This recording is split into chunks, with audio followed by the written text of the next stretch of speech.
Industrial Revolution challenges.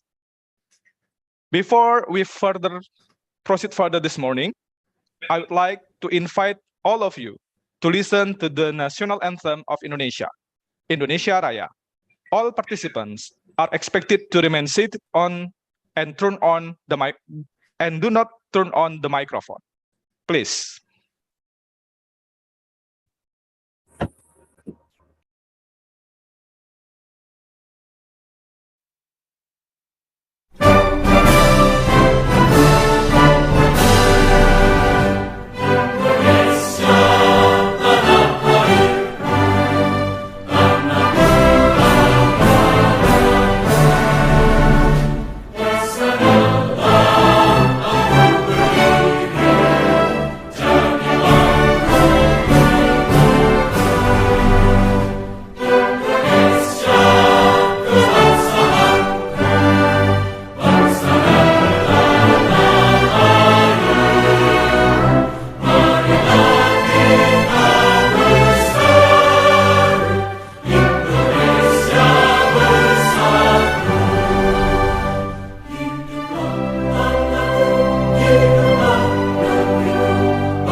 Thank you, everyone. Ladies and gentlemen, now let us hear the recitation of the Holy Quran by Sylvie Rizky Rahayu, student of Mathematics Department.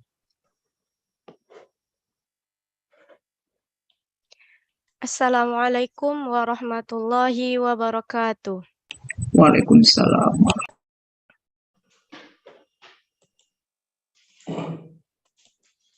A'udzu billahi minasy syaithanir rajim.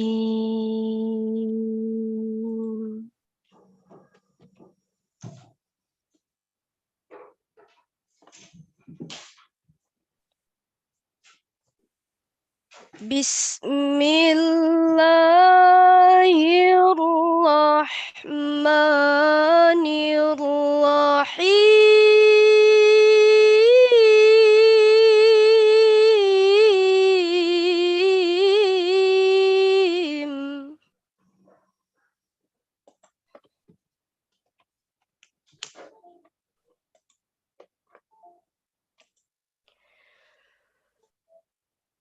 Qalu arjih wa akhahu wa arsil fil madaini hasyirin.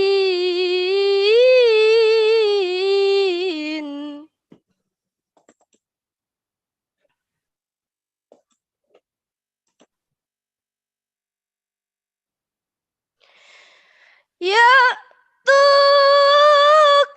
bikulli sahirin alim.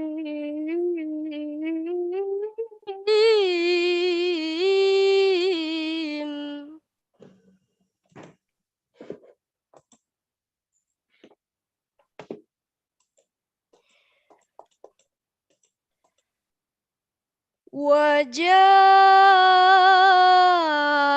as-saharatu fir'auna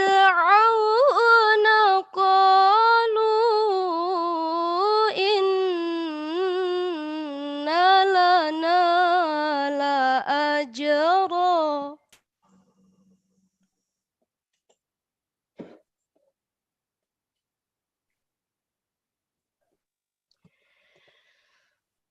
قالوا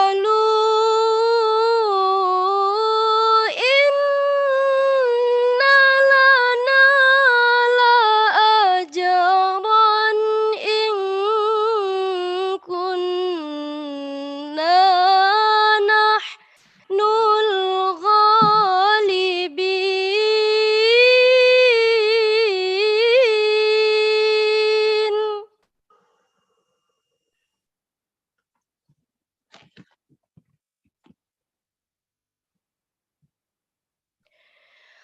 قال نعم وإنكم لمن المقربين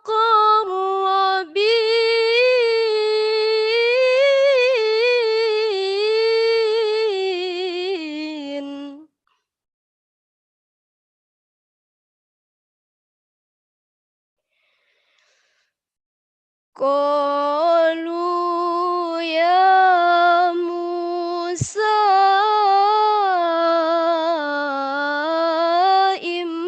إما أن تلقي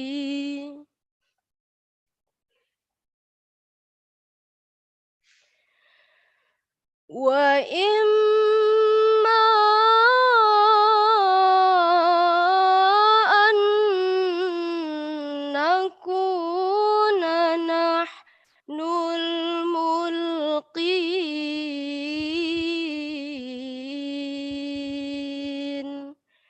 صدق الله العظيم.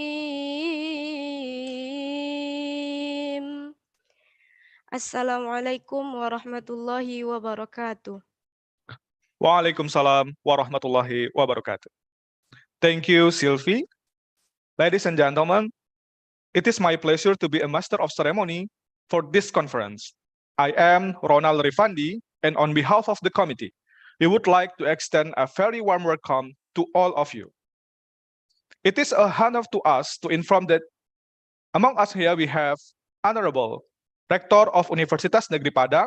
On this occasion, will be presented by Vice Rector of Academic Affairs, Dr. Refnaldi M. Lid, Honorable Vice Rectors of Universitas Negeri Padang, Honorable Dean of Faculty of Mathematics and Natural Sciences, Dr. Yulkifli SPD MSI, all deans in Universitas Negeri Padang, all vice deans in Faculty of Mathematics and Natural Sciences, Honorable Head of Mathematics Department, Ibu Dr. Anda Media Rosa MSI, Honorable Head of Department and Coordinator of Study Program in Faculty of Mathematics and Natural Sciences, and Honorable our keynote speaker, Professor Paulo Chanas Rodriguez, PhD, from the Federal University of Bahia, Brazil, Dr. John Willison from the University of Adelaide, Australia, Professor Hadi Susanto from Khalifa University, Abu Dhabi,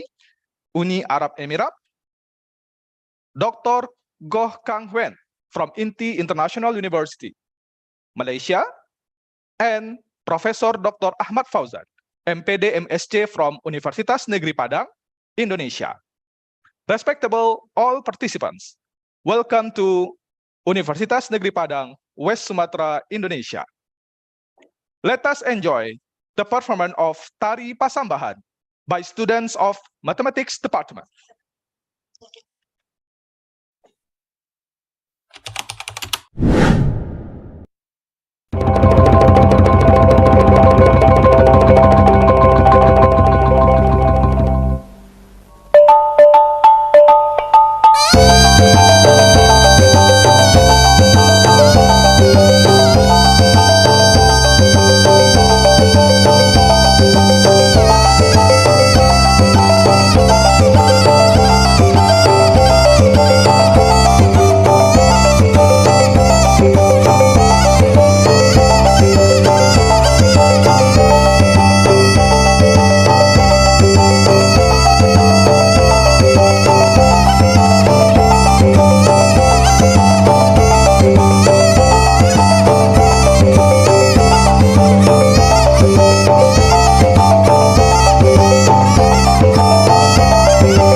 Thank you very much.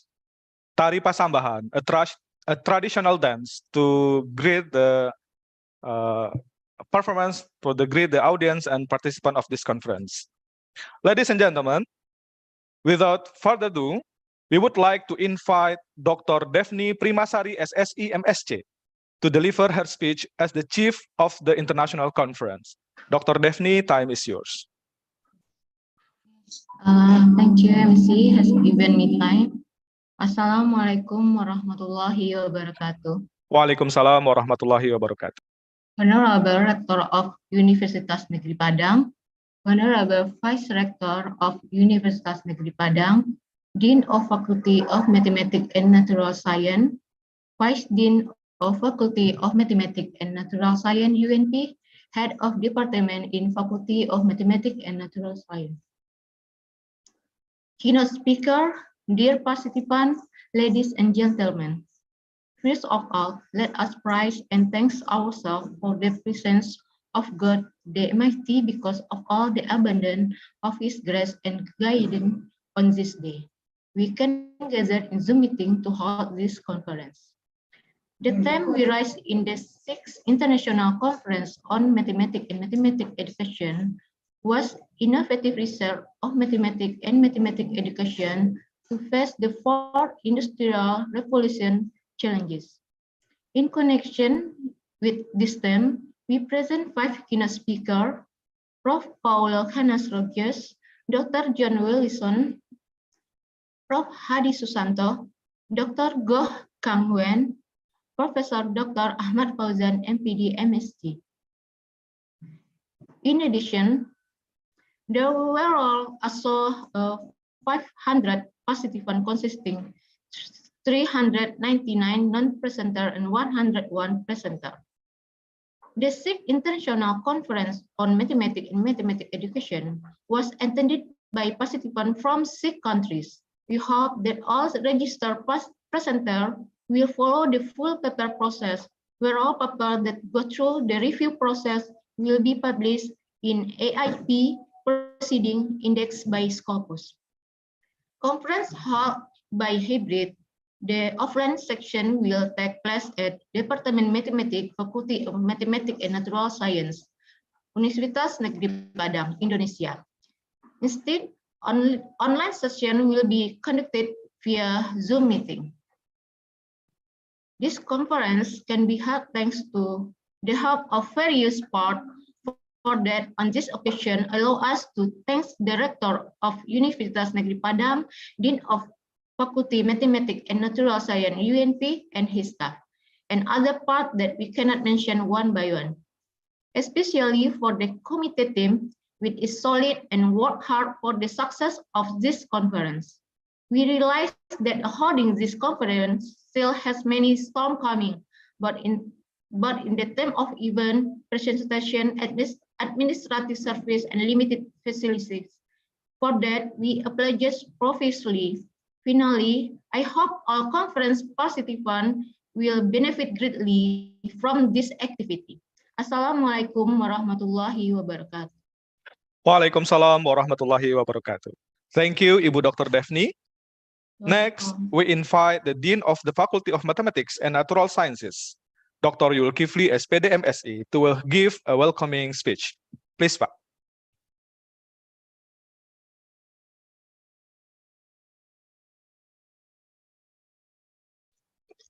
Bismillahirrahmanirrahim. Assalamualaikum warahmatullahi wabarakatuh. Waalaikumsalam warahmatullahi wabarakatuh. Honorable Rector of Das Negeri Padang, Honorable Vice Rector of Das Negeri Padang, Honorable Dean of Faculty Social and Science, Vice Dean of Faculty of Mathematics and Natural Science, Head of Graduate Program in Faculty of Mathematics and Natural Science, Head of Department in Faculty of Mathematics and Natural Science, distinguished keynote speakers and invited speakers, committee of this conference, dear participants, ladies and gentlemen. First of all, I would like to thank Allah Subhanahu wa Ta'ala who has been giving us blessing and mercy so we can attend this conference in a good condition. Salawat and salam always given be to our Prophet Muhammad Sallallahu Alaihi Wasallam. I'm delighted to have this opportunity to welcome you in the 6th International Conference on Mathematics and Mathematics Education, which is hosted by Mathematics Department, Faculty of Mathematics and Natural Science, Universitas Negeri Padang. I would also like to express my gratitude to all the keynote speakers who have graciously accepted our invitation to share their knowledge and experience in variety of expertise. Professor Paulo Canas Requies, PhD from the Federal University of Bahia, Brazil. Dr. John Wilson from the University of Adelaide, Australia. Professor Hadi Sutanto, Khalifa University, Abu Dhabi. Dr. Goh Hang Wen from the International University of Malaysia. And then Prof. Dr. Hamad Fauzan, MPD, MSc from Universitas Negeri Padang, Indonesia. To all speakers and participants, I'm greatly honored and pleased to welcome you to this online conference. This conference is a special occasion for those who work in mathematics, mathematics education, statistics, and other related fields. The ICM2E will be a media to meet, share information, find partners for future collaboration, exchange new ideas, and application experiences. Hopefully, this conference will contribute for innovation and trend in mathematics and mathematics education, although is a related field in science technology for global challenges. I also wish to express my gratitude to the organizing committee and the scientific committee for their diligence and hard work in releasing this international conference. Finally, we respectfully request to Vice Rector Negeri Padang to open the 6th ATM2E 2022. Thank you. Assalamualaikum warahmatullahi wabarakatuh. Waalaikumsalam warahmatullahi wabarakatuh. Thank you, Dr. Zulkifli, for the speech. Now, this is a high time for us to listen the speech from Rector of Universitas Negeri Padang, on this occasion presented by Vice Rector of Academic Affairs, Dr. Refnaldi Emlit, and afterward to officially open the 6th International Conference on Mathematics and Mathematics Education 2022. Therefore, we invite Dr. Refnaldi Emlit to give a speech. Thank you. Assalamualaikum warahmatullahi wabarakatuh. Waalaikumsalam warahmatullahi wabarakatuh. Alhamdulillahirabbil alamin. Shalatu wassalamu ala asrofil anbiya'il mursalin wa ala alihi wa sahbihi rasulillahi ajma'in. Asyhadu an la ilaha illallah wa asyhadu anna Muhammadan abduhu wa rasulullah la nabiyya ba'du. Amma ba'du. The Honorable Deans of Faculty of Mathematics and Natural Sciences, Associate Professor Dr. Zulkifli, the Honorable Deans of other faculties, Vice Deans of Faculty of Mathematics and Natural Sciences, Vice Deans of other faculties, Head of Graduate Program in the Faculty of Mathematics and Natural Sciences, Head of Department in the Faculties of Mathematics and Natural Sciences, keynote speakers, invited speakers, distinguished guests, and all participants of the 6th International Conference on Mathematics and Mathematics Education 2022, which is organized by the Department of Mathematics, Faculties of Mathematics and Natural Sciences of Universitas Negeri Padang. I'm happy to say in this virtual room that this is one of the great 2022 International Conference series in Universitas Negeri Padang, which has received great support from many partners. So we are happy to announce that the themes of this conference is innovative research of mathematics and mathematics education to face the fourth industrial revolution challenges. Enggak sama-sama, orang enggak ini. Representing directors of Universitas Negeri Padang, I'm very pleased to join opening of this virtual conference. I wish to convey my sincere appreciation to the Dean of Faculty of Mathematics and Natural Sciences of Universitas Negeri Padang, who has regularly supported the Mathematics Department for making this conference even happen yearly. And this year is the 6th conference. I'd also like to thank all the distinguished speakers, moderators, for taking time to participate from near and far in today's conference. I believe that this conference will become a good medium and opportunity for us to communicate and share the newest information about the knowledge, concepts, theories, and results of research. And the most important things are to create networking, to cooperate, collaborate with other participants, as well as institutions in national and international scope. Moreover, through this conference, we can improve the quality of our research, as well as innovation and trends in mathematics and mathematics education. Ladies and gentlemen, let me talk a bit about innovation in mathematics education. So a very important phenomenon in teaching and learning, which can drive the subject matter into a whole new level, is innovation. It is a continuous process which needs one to create new action plan and start implementing such plan without wasting time. It also means new ways of organizing work in a formal setting, such as school environment. Innovation has important roles in differentiating the product from the starting point. As a matter of fact, if the outcome of teaching and learning is not bringing in encouraging result, innovative activities can help to unravel the product and to stand out more distinctively. Innovation is a process simply because it is continuous in nature. It can be a product of change whereby the occurrence happened without plan or prior idea. It can also be determined, strategized, or organized with a specific methodology. When innovation occurs by chance, it brings along with it some risks and may or may not yield the expected outcome.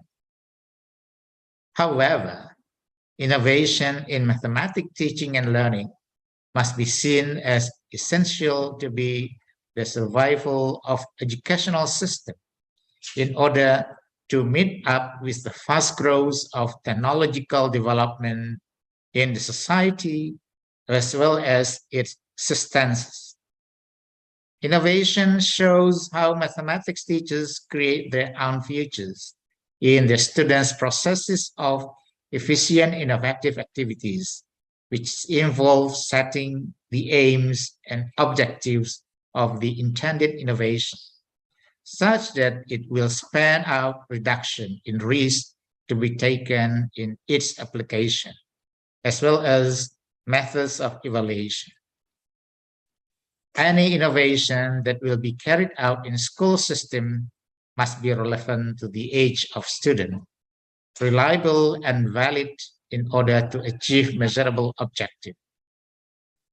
It is, however, imperative that any innovation in teaching and learning mathematics be more adaptive and can be improved upon from time to time in order to be relevant to the current trend in technology. Innovation in mathematics education can be grouped into primary and secondary categories. primary innovations are changes in the teaching methods or pedagogies, teaching materials used in the teaching and learning of mathematics, while secondary innovation involve organizational changes which provide enabling support for the primary innovation. And primary innovation resulted from the proactive changes, which changes from internal activities in the school system, while secondary innovation resulted from reactive changes, which are changes from external support to complement internal activities in the school system. One of the reasons for lack of success in implementing changes in the future is the failure to promote secondary innovation. While much of the above applies to most educational changes, regardless of the specific discipline, particularly issues in mathematics education, which are contextual and cross-cultural consideration. However, innovation needs to be designed in ways in which are receptive and respectful of both local classroom realities and wider societal cultures. Both primary and secondary innovation need teachers' input as the initiators and implementers of the ideas to be carried out. Any form of innovation to be made can be effective when it is in line with the school curriculum and not a deviation from the subject content areas, which ultimate goal is to improve students' understanding for better performance in both internal and external or standardized mathematics examination. Distinguished guests, participants, ladies and gentlemen. So on behalf of the academic staff and administrative staff, as well as students of Universitas Negeri Padang, would like to especially thank our invited speakers, Professor Paulo Canas Rodrigues from the Federal University of Bahia, Brazil, Dr. John Willison from the University of Adelaide, Australia, Professor Hadi Susanto from Khalifa University, Abu Dhabi, United Arab Emirates, and Dr. Goh Tang Wen from INTI International University, Malaysia, and also Professor Dr. Ahmad Fauzan from Universitas Negeri Padang, Indonesia. We also thank all parallel session speakers and of course participants for your contributions, which will make this conference a success. We could have imagined a better exchange than seeing plenary speakers from several countries and representatives from many institutions here joining forces in the conference to share research findings and inspiring ideas. And the most important thing is having opportunities to renew old friendship and to make new acquaintances. We expect that we will learn new ideas from each other, which we can adopt and adapt to further improve our work in this important area. I know that there will be many interesting and useful presentation, both in plenary session as well as in parallel session. I believe many good experiences will be shared. Good lessons will be learned. Members of the organizing committee have been working very hard. I'd like to thank them all for their dedication, time, and effort. I wish also to thank our patron, individual and organization partners, and also volunteers. Without their generosity, would not be able to create a total environment to support your full participation. Thank you all for your presence and participation. And you are the very important part of the conference success. Please enjoy the conference. So, ladies and gentlemen, by saying Bismillahirrahmanirrahim, the 6th International Conference on Mathematics and Mathematics Education is officially open. Thank you. Wabillahi taufiq wal hidayah. Assalamualaikum warahmatullahi wabarakatuh. Waalaikumsalam warahmatullahi wabarakatuh. Big applause for the speech, and what an enlightening speech. Thank you, Bapak Dr. Refnaldi M. Lid, Vice Rector of Academic Affairs Universitas Negeri Padang. Thank you very much. Ladies and gentlemen, so as to pray for blessings for this morning gathering, I would like to invite M. Faiz Jihadi Akbar for the recital of doa. M. Faiz, time is yours. Assalamualaikum warahmatullahi wabarakatuh. The Honorable, the lecturer, and all participants, allow me in this opportunity to lead the prayer for this event. أعوذ بالله من الشيطان الرجيم. بسم الله الرحمن الرحيم.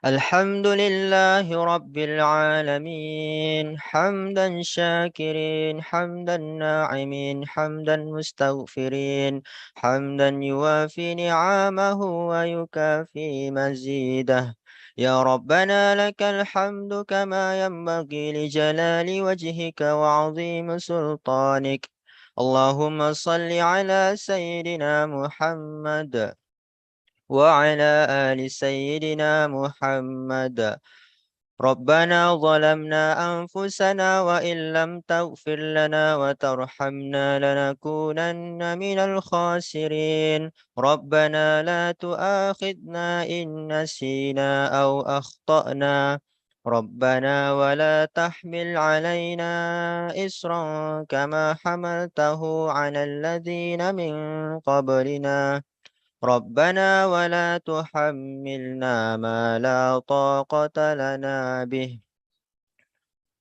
يا مقلب القلوب ثبت قلوبنا على دينك وطاعتك ثبت قلوبنا على دينك وطاعتك ثبت قلوبنا على دينك وطاعتك ربنا آتنا في الدنيا حسنة وفي الآخرة حسنة وقنا عذاب النار سبحان ربك رب العزة عما يصفون وسلام على المرسلين والحمد لله رب العالمين السلام عليكم ورحمة الله وبركاته.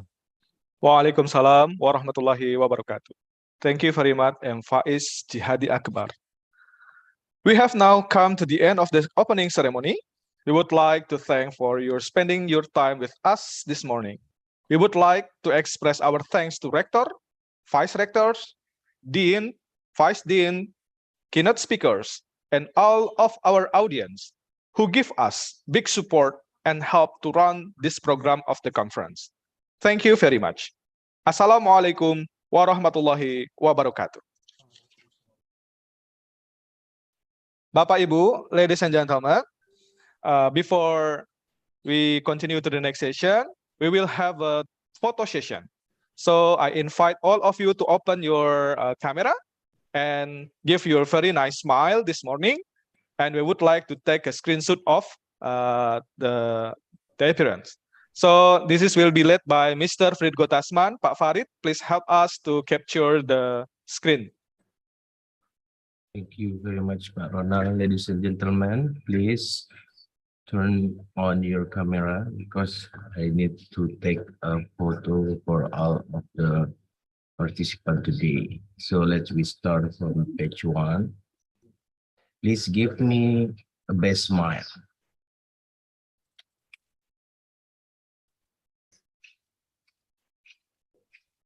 Okay, page 1 done. Then we move to page 2.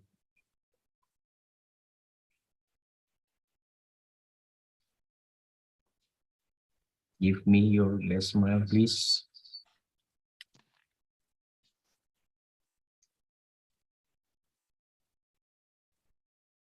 Okay, we move to page 3. We have 9 pages today.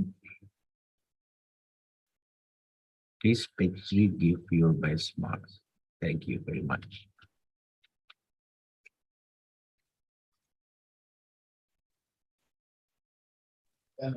Then page 4. Best smile, please. Thank you.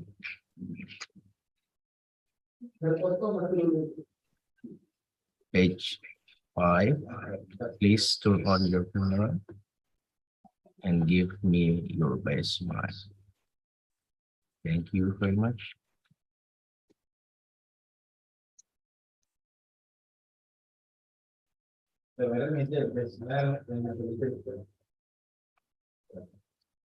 Okay, next, I move to page 6. Thank you.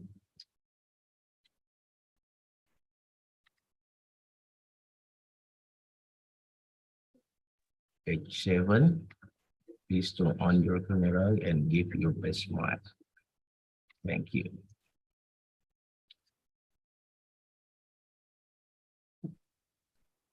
Then we come to page 8.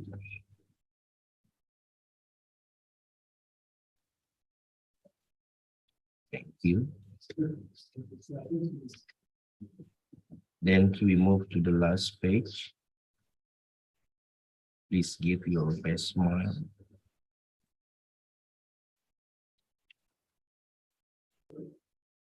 Okay, thank you very much for dear all participants, and I give to moderators. Terima kasih Pak Farid. Thank you very much. And ladies Excuse and me, gentlemen. Mr. Ronald.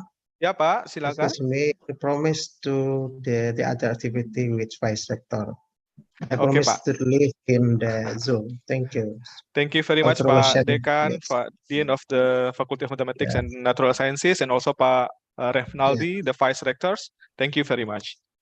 Welcome, sukses contribution. Assalamualaikum. Yes. Waalaikumsalam warahmatullahi wabarakatuh. Terima kasih, Pak.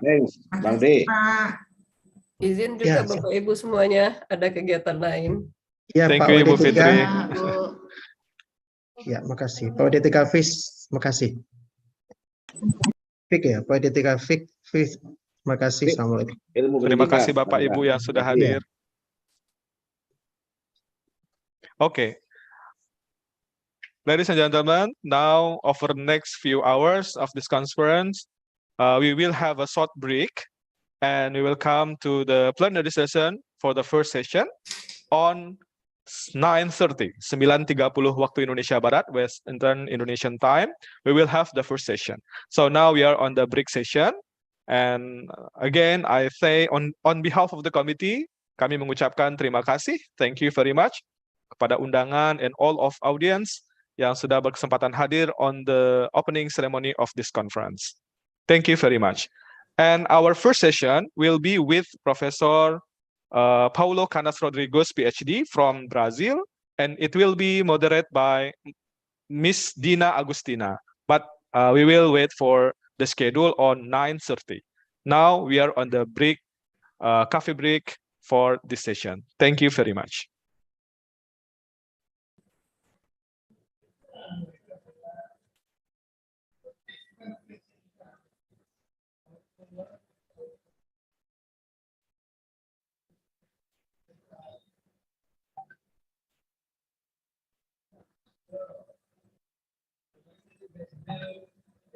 Program Dual Degree.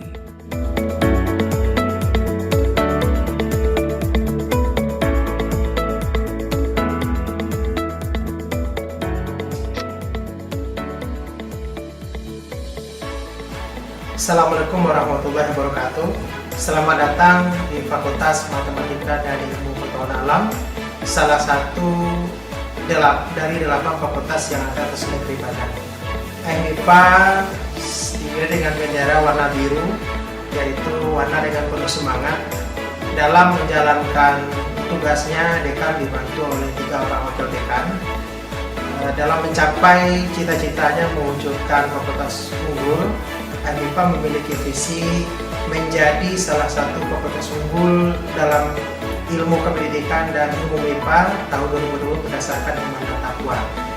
Untuk mencapai visi itu, MIPA menentukan menjadi 5 misi, yang kelima itu terangkum dalam bentuk kegiatan bidama perguruan tinggi.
These are the list of mathematics department lecturers.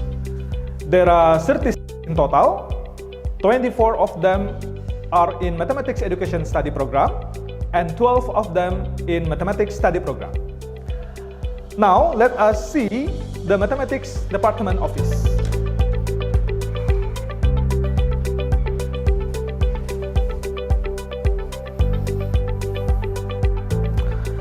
So this is the administration place, and we have the financial staff over here, and the coordinator of mathematics education study program.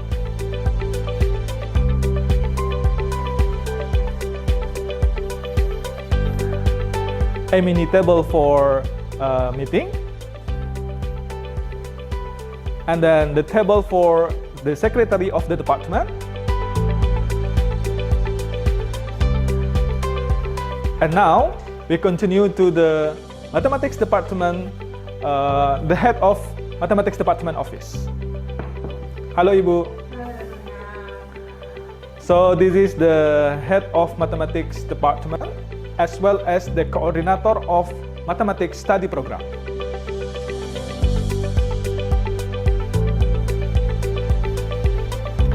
Thank you, Ibu. So that's all. Thank you very much.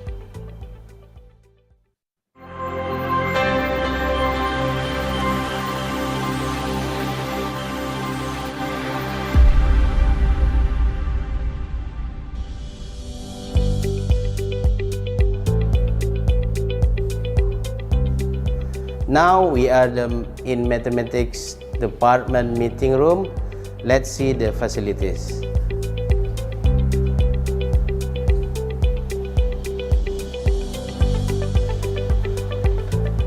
The concept of this room is a U shape in order to make all the participants focus to the speakers. This room has two levels in which the first level can accommodate about 36 people and the second level about 50 people. So this room can accommodate about 86 people. The use of these rooms not only used by the lecturers but also by the students. The lecturers use this room for their weekly meetings and the students use this room for their seminar. Besides that, this room also can be used by the students but they have to booking it first.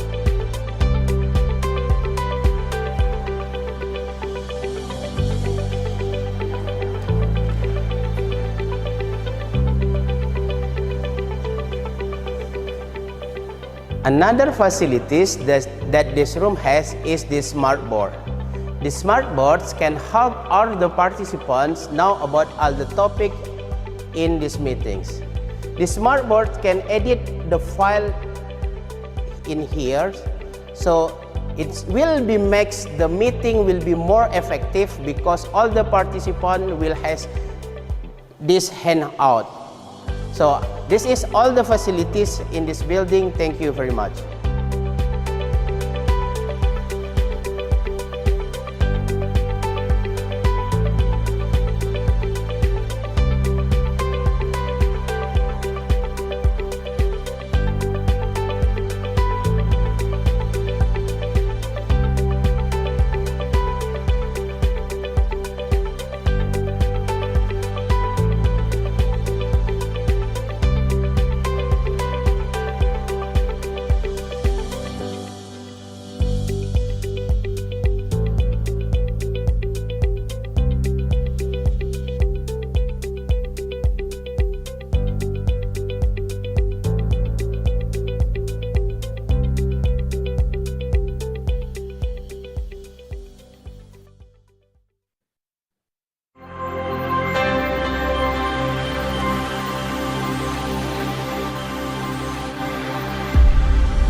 Welcome in our computation lab, facilities of the mathematics department in Universitas Negeri Padang.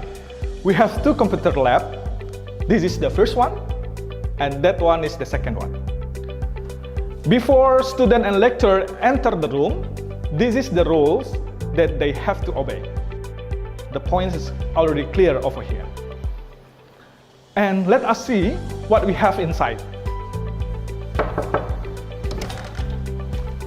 Morning, Pak Devri. Excuse me, yeah? This is the room, and this is the computer safety lab rules that have to obey with for all of the students and lecturers who work in this room. And we have 30 computer labs that the student can use, and one smartboard, and of course, the lecturer computer. This room is comfortable enough because it's already provided with air conditioner and comfortable chair, and also cutting-edge PC that student can use. Thank you, Pak Devri.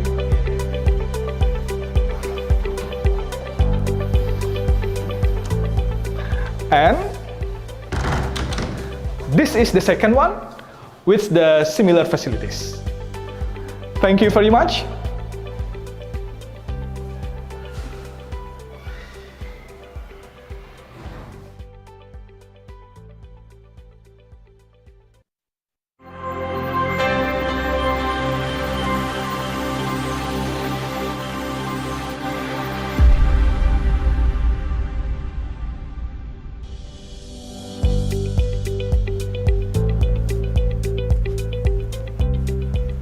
Hello everyone!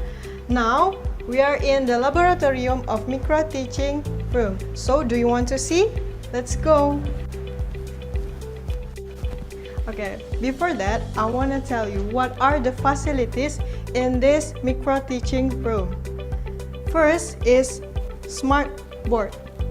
It's to helping the student and lecturer to explaining, writing, or reading. And then we have 35 computer with webcam and full Wi-Fi. And also, micro teaching is to practice the teacher, prospective teacher, and develop experience to become a professional teacher. Okay, now if we have an absolute value of x that is equal to 9. So, where x located from 0? Who wants to try to solve it? Yes. Okay, wait. Please give a chance to your friends. Hakim and Resta, please go to the door.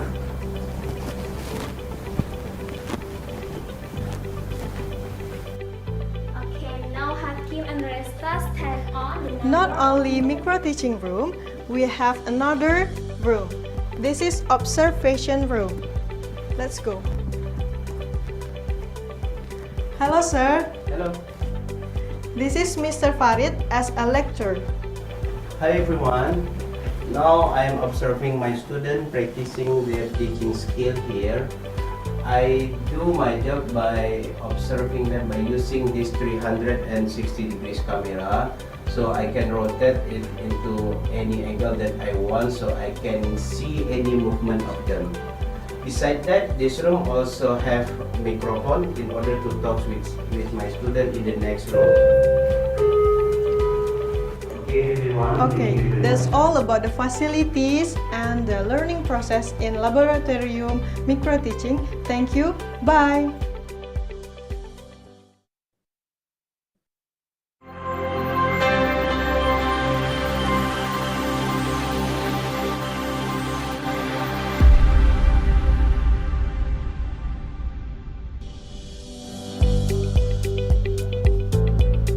This is the Mathematics Education Digital Learning Room. As usual, this is the standard rules for using this room. And usually in this room, lecturer design and prepare digital content for the learning, and student also can use this room for the same purpose. Hello everyone, today we learn about the real number system. During the system, we discuss about rational number, integer number, irrational number, integer number. And in the next room, we have the operator room, where the operator do the editing process and the finalization.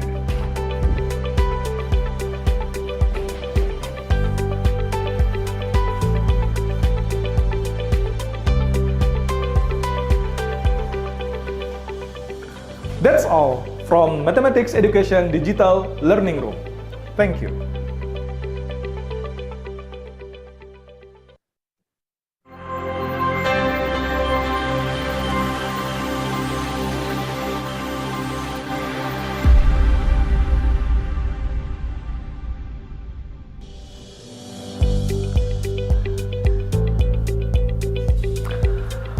Okay, now we are on Mathematics Education Lab. Consists of two parts. The first one is the workshop room, and the second one is the display room. Let us check for the first one. This is the workshop room, where the student can design and develop the mathematics instruction media. We provide them with some utilities that they can use and also some sources. Interestingly, there are two groups are working in now. So let us give them some question. Hello. Hello. What are you doing? Today me and my friend want to make media about two variable in an equal system. So in this media, we are using elimination method with proton and electron transfer. Okay, thank you. And what about this group? Hi boys, what are you doing? We are making the media about Pythagorean theorem proof with the puzzle board. Okay, everyone, good luck.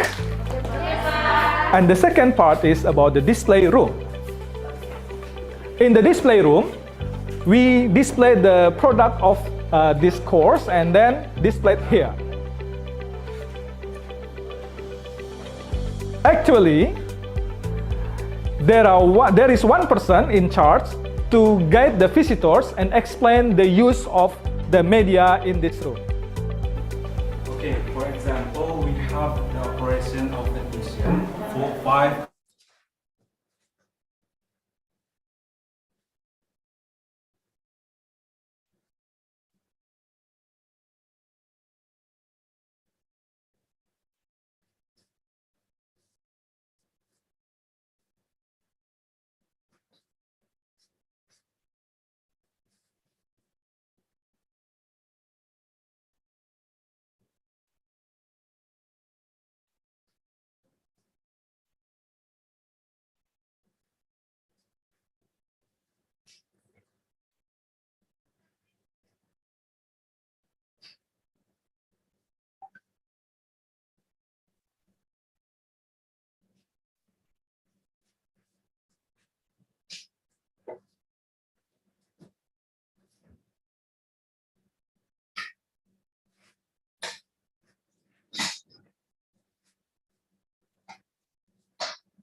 Tes, Ibu Dina, suaranya terdengar jelas, Ibu Dina?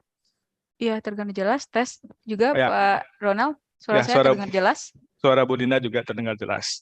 Bisa Oke. kita mulai, Ibu Dina? Iya. Baik. Bapak Ibu, Assalamualaikum warahmatullahi wabarakatuh. Waalaikumsalam warahmatullahi wabarakatuh. After a short break, we will continue to the session. Excellencies, ladies and gentlemen, now we come to our main program, plenary session.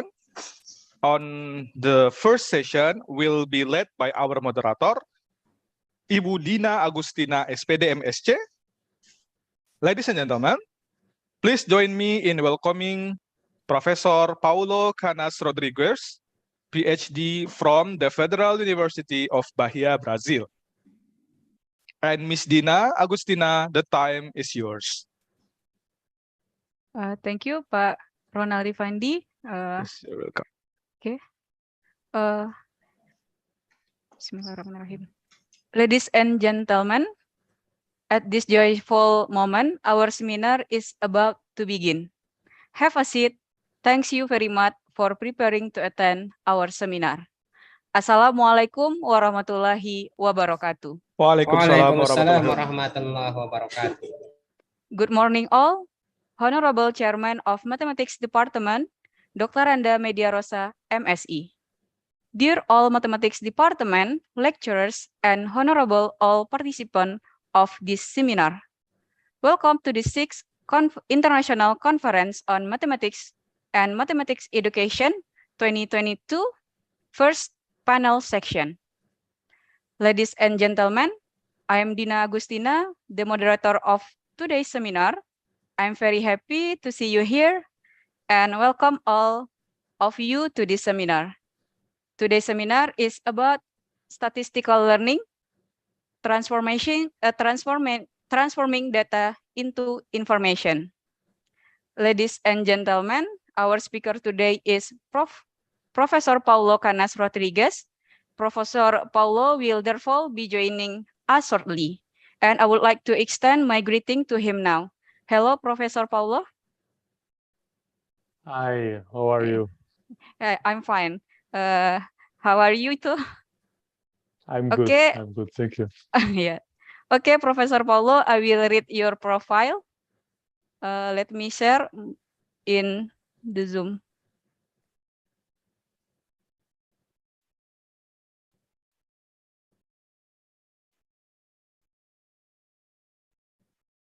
Okay, all of participants, I will read the profile of Professor Paulo.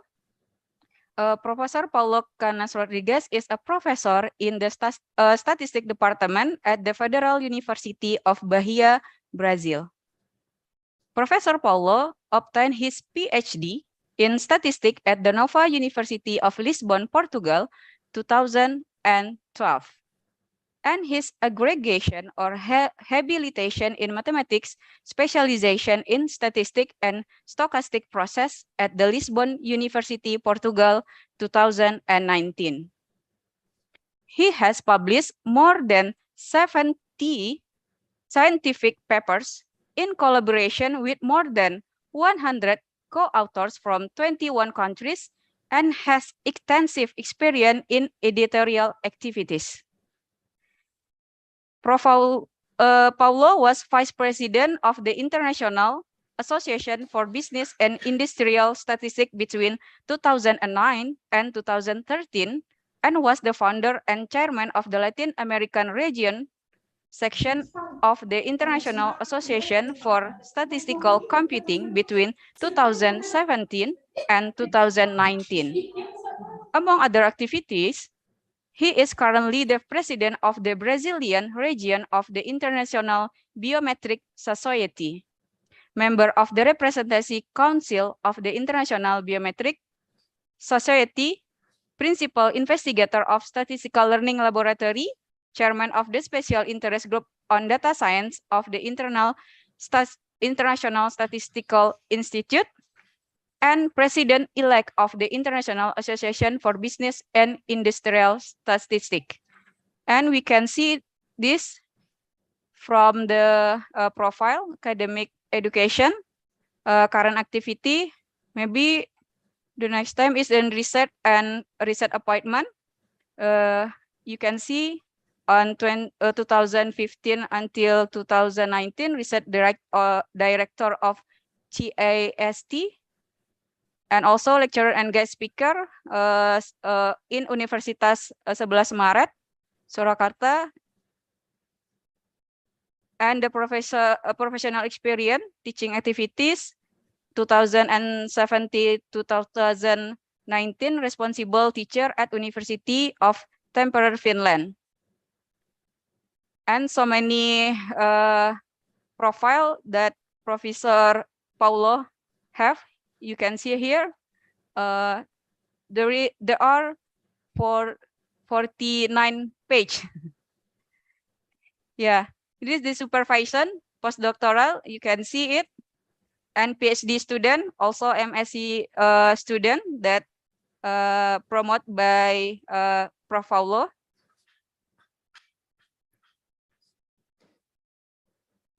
And this the award and grants and fellowship. In May 2021, Prof. Paulo is the first place in the EAST Data Analyst Competition 2021, organized by International Association for Statistical Computing. Okay, maybe this is for the profile of Prof. Paulo. Let me read the rule of this section.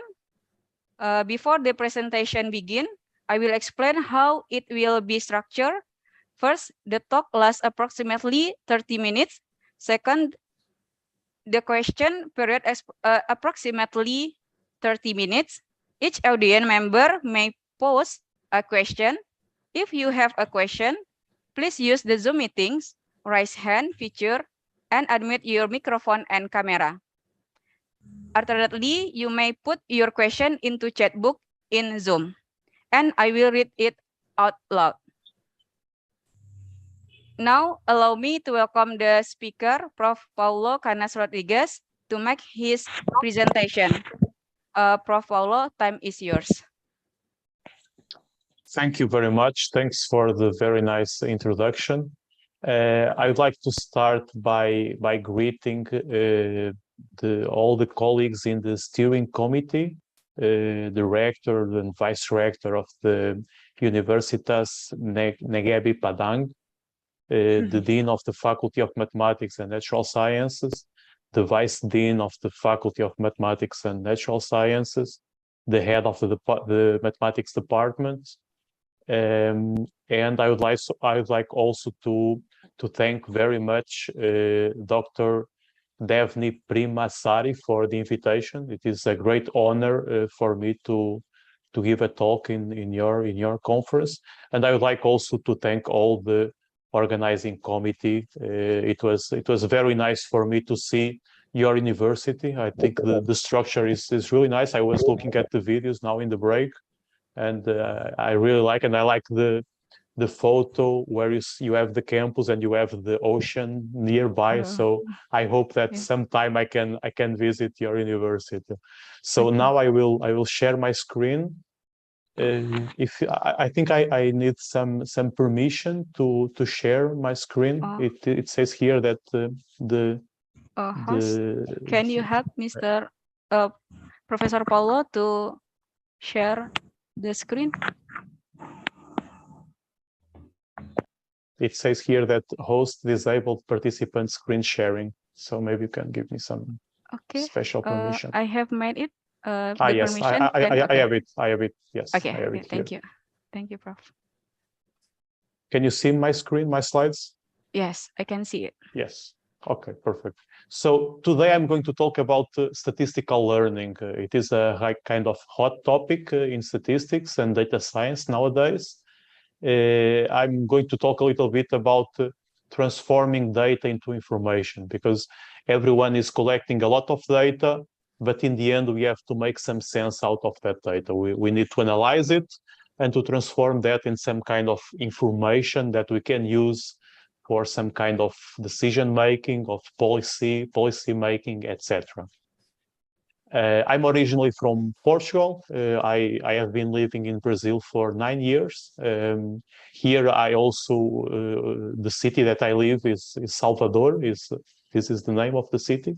Is Northeast Brazil, and it is also near the ocean. So this is why I also like your campus. It is very near to the ocean. So why statistics? Why data science? Because it is everywhere, really. If you go to one of these big tech companies like Amazon, If you are buying something, you also get suggestions for other things that you might also like to buy. Like if I buy a cell phone, maybe they will offer me some charger or something like that comes to contribute also to that experience. So this is all based on algorithms and on data. So this comes from data, because if you go on Netflix or some other platform, they will recommend you some movies or some series that are similar to those that you already watched, so to those that you liked. So this is all comes from data that is then analyzed with these powerful algorithms. And of course, recently, like a few years, several years, there has been a lot of talk about big data, about unstructured data, and these kind of things. And what I'm going to do in this talk is, it will be like a general talk, because your list of participants is quite heterogeneous. So I will give a kind of general overview about statistics, about computer science, data sciences. All they are very important for most disciplines and for everyday's life. I will also give some examples on applications. I will talk a little bit about machine learning, a little bit about artificial intelligence, and a little bit about the Internet of Things. I will come back to these concepts for those of you that are not familiar with that. In 2020, in the 20th of October, it was the World Statistics Day. They had a slogan. It was connecting the world with data that you can trust. And Antonio Guterres is the current UN Secretary General. It is an important position. Antonio Guterres is Portuguese, as I am. So I was very proud to see him elect for this position. And he said that statistics are fundamental for evidence-based policymaking. And current, reliable, timely, and trusted data help us to understand the changing world that we live and to drive the transformations that are needed, leaving no one behind.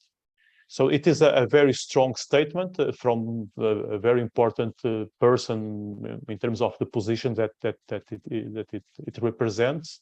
That is really talking about statistics. And then at that time, John Byler was the president of the International Statistical Institute. And he said, well, that slogan is very nice, but I will change a little bit on that. I will also say, I'll say connecting the world with data and analysis that we can trust. Because the data is very important, of course, but is also very important to do proper analysis. So we don't want to analyze the data just to try to make a specific conclusion. We want to analyze the data in a way that it is unbiased. We don't have a kind of agenda to decide if we go that direction or that in terms of the results. So the analysis should also be trustworthy. These two people, Marie Davidian and Thomas Lewis, it was already in 2012, like 10 years ago, they wrote an editorial in the Science magazine, and they defined statistics. The name of the editorial was Why Statistics? And their definition was something like this. Statistics is the science of learning from data and of measuring, controlling, and communicating uncertainty. So it's the science that learns from data, and then it measures, controls, and communicates uncertainty. And it thereby provides the navigation essential for controlling the course of scientific and societal advances. So this is the kind of definition that they gave in that editorial. And it is very similar of what people are calling today data science. I'll come back to that in a moment. And for those of you that are interested in data science and statistics, I would recommend this paper. This paper is from 2017 in the Journal of Computational and Graphical Statistics. And it was written by David Donoghue from Stanford. It is called 50 Years of Data Science. So it makes a kind of historical overview of what statistics and data, applied statistics and data science, what happened to those fields in the last 50 years. So it goes back to John Tukey 50 years ago, 50 years before he wrote the paper. So it is a very nice paper that for those of you that like statistics and data science, I suggest you to read that. Statistics and data science, there is some kind of discussion about that, about what is the relation between those two fields, what are the differences, and I brought here two very opposite positions. So Vincent Granville is with Data Science Central blog. It is a kind of blog. It is also in LinkedIn. And he gives very strong statements. He says data science without statistics is possible, even desirable. So he's saying that there is a lot of those old statistical methods that are not used anymore not useful for doing data science. And then there is, on the other side, there is Carl Brom, is a professor at University of Wisconsin in the United States. And he also gives a very strong statement on the opposite side. He says that if you are analyzing data, you are doing statistics. You can call it data science, informatics, or analytics, or whatever, but it's still statistics. So basically one is saying that, okay, data science is completely different. And another one is saying data science is exactly the same as statistics. So I don't think that, I think both are very extreme opinions. I think that there is a big overlap between data science and statistics, but not all data science is statistics, not all statistics is data science. So there is a big overlap, but data science is a bit more than statistics. It includes more methodologies and more ideas than statistics. And this is what was already in 2009, but I decided to put this in this slide because Al Varian, he was, I think he still is the chief economist at Google. And in 2009, he said this sentence that is a quite strong statement. He says, I keep saying that the sexy job in the next 10 years will be statisticians. So he says that well, there is a lot of data available, and there is not so many people able to analyze that data and to bring some information out of that. So we will need these people that are able to take data that is available and to transform that in information. So this is why he was saying this kind of statement. So he was saying that we need people that have a mind, a quantitative mind that can analyze data, because data is available in many fields. I don't know if you know this website. This website is careercast.com. This is about, they do every year a kind of survey, an analysis in which they rank the jobs. I think it's only United States, maybe also Canada, I'm not sure, but United States for sure. So what I did was I went to those, to that website, and I tried to bring the professions that we in this conference are more familiar with, like is statistician, data scientist, university professor, that some of us are, and mathematician, which is a big part of this conference. So these are the ranks. So in 2017, based on those, on that analysis, statistician was the best profession in the United States, data scientist the 5th, university professor the 6th, and mathematician the 7th. So all very good positions. In 2018, these are the ranks. So mathematician moved up to the 2nd, then university professor, 5th and 7th, statistician and data scientist. This is 2018. 2019, data scientist came back to 1st place, statistician 2nd, university professor 3rd, and mathematician 8th. So all the time they are in very good position. And for some reason, they didn't do that for 2020. I didn't find those for 2020. For 2021, again, data scientist in the 1st place, statistician the 3rd, mathematician the 5th, and the 6th university professor. So I tried to collect all that data, and I made this very simple plot So the red color is statistician. So we have, these are the ranks, the vertical X are the ranks. Of course, the best are the lower ranks, the first is better, right? And then here are the years. So the red line is here. I don't have anything in 2020 because the values were missing. They didn't have them in the website. So data scientist, the blue, they only start with data science in 2015 is where this job name start to appear more often. And then mathematician is the gray, always in a very good position as well. And university professor is the yellow. I don't know what happened here. Something happened that the ranks were not so good in 2015 and 2016, but overall the rank is very good. So essentially, I think most of us are either statistician or mathematician or identify as data scientists. Some of us are university professors. So I think all of us are in quite a nice position. Of course, this is only based on the United States, but I guess that at some point it will reach Indonesia and Brazil and all of that.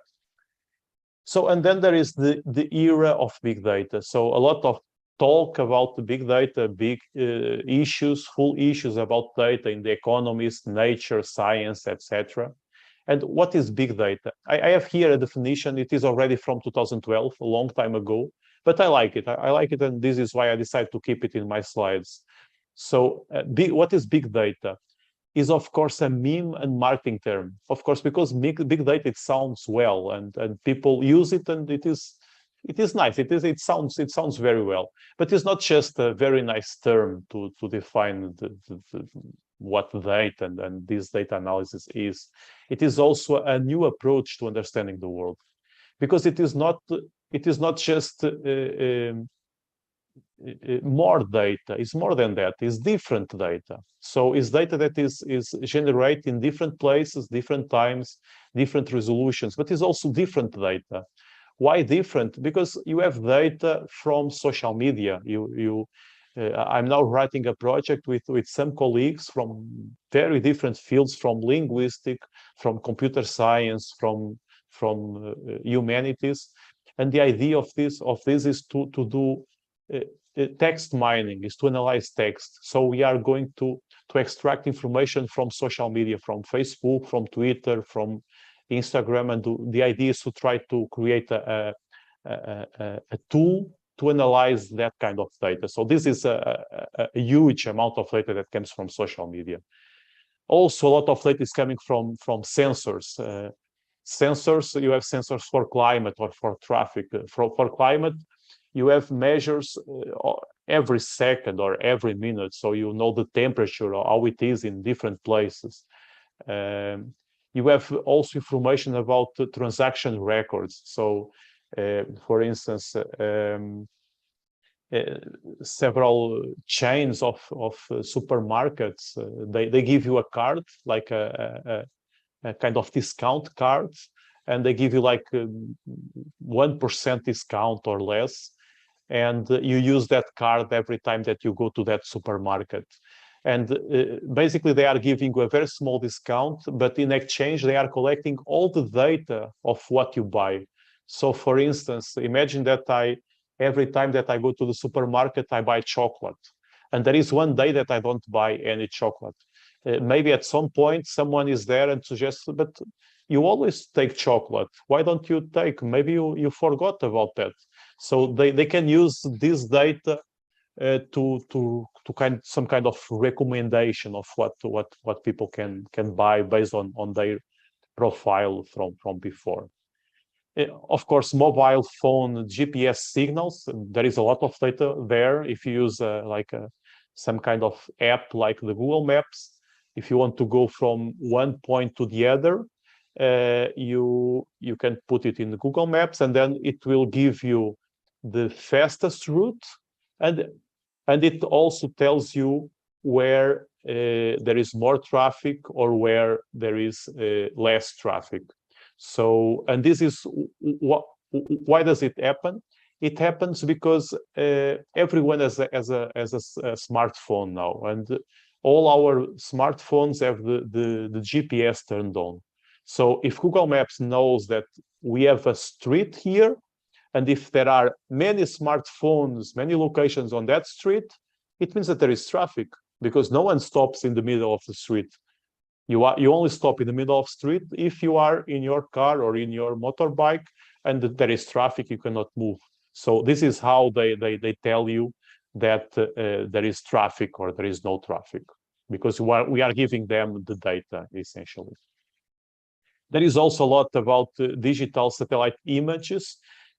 I'm actually working with 2 colleagues on one project on that. The project is about, we have satellite images and the data that comes from that for the fire spots, the wildfires in the whole Brazilian territory. So we have so the satellite passes once per day, and it takes pictures. And based on those pictures, we can extract where there are the fire spots. And essentially, we have the locations of all fire spots in this project. We have the locations of all fire spots per day during the last 10 years for the whole Brazilian territory. So we did some kind of spatial temporal modeling on those kind of image. So it represents a huge amount of information, these digital satellite images. And there is also a lot of information about transactional records in terms of administration. And Google also has plenty of data that you can take from that. I was looking for a deeper information about what big data can be. And I went to the IBM, which is a trustworthy company. And what they say is big data analytics in the sense of analyzing big data, is the use of advanced analytical techniques against a very large, very diverse data sets. And those data sets can come from different sources, in different sizes, from terabytes to zettabytes. So essentially, big data analytics, so the analysis of big data, is to use advanced analytical techniques in a very large and very diverse data set. Okay, and they give some more details where they say that this big data can come from sensors, from devices, from video, from audio, networks, etc. And big data, sometimes people define it as the 3 V's for big data. There are also other V's, but there are 3 main V's. One is volume. Volume is essentially, I have here this picture, this is volume in this direction. I have here variety, and I have here velocity. So volume is just more data. So the data occupies a lot of space. So sometimes the big data is so large that you cannot use your computer, your personal computer, to analyze it, because it just breaks and it cannot even open the file. Then there is the velocity. Velocity is you can see that in 2 directions. You can see it in the velocity that the data is generated. Like if you have sensors, you are generating data very, very rapidly and very often.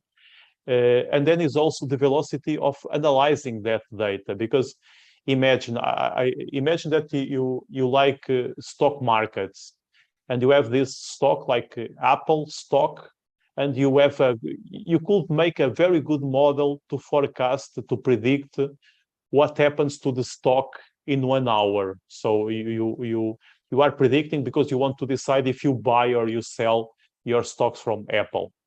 And you have a great model. It really predicts well what happens in 1 hour in the future. However, that model, it takes 2 hours to run. So imagine that the model is great, but it takes too long to run. So in 2 hours, 1 hour already passed, so it is not useful anymore. So this is why statisticians and mathematicians need to work together with computer scientists, because we need algorithms that are fast enough to analyze that kind of data. Okay, so if we are doing a model, we have to have the results in a feasible amount of time.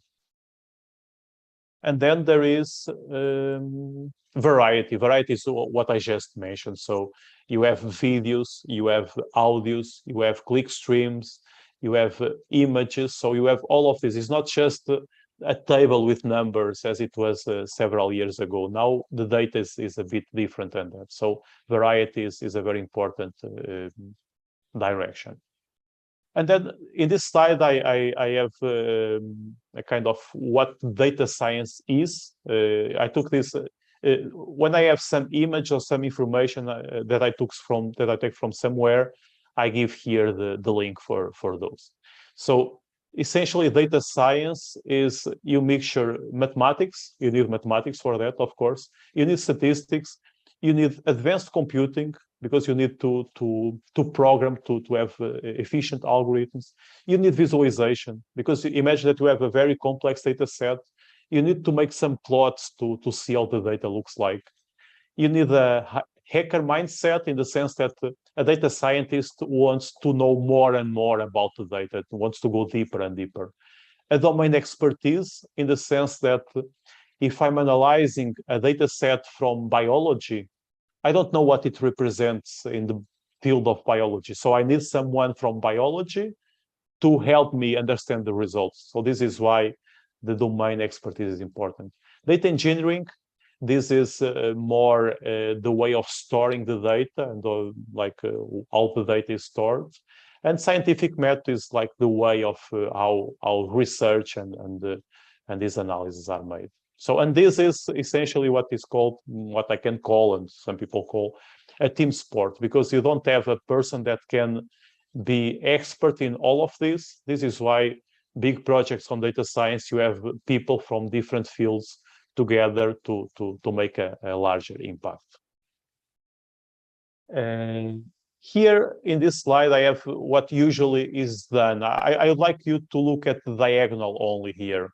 So the first step when you do a kind of data analysis or data science or statistical analysis, first you need the data. You need to check the data quality. This is probably what takes more time, because you need to organize your data.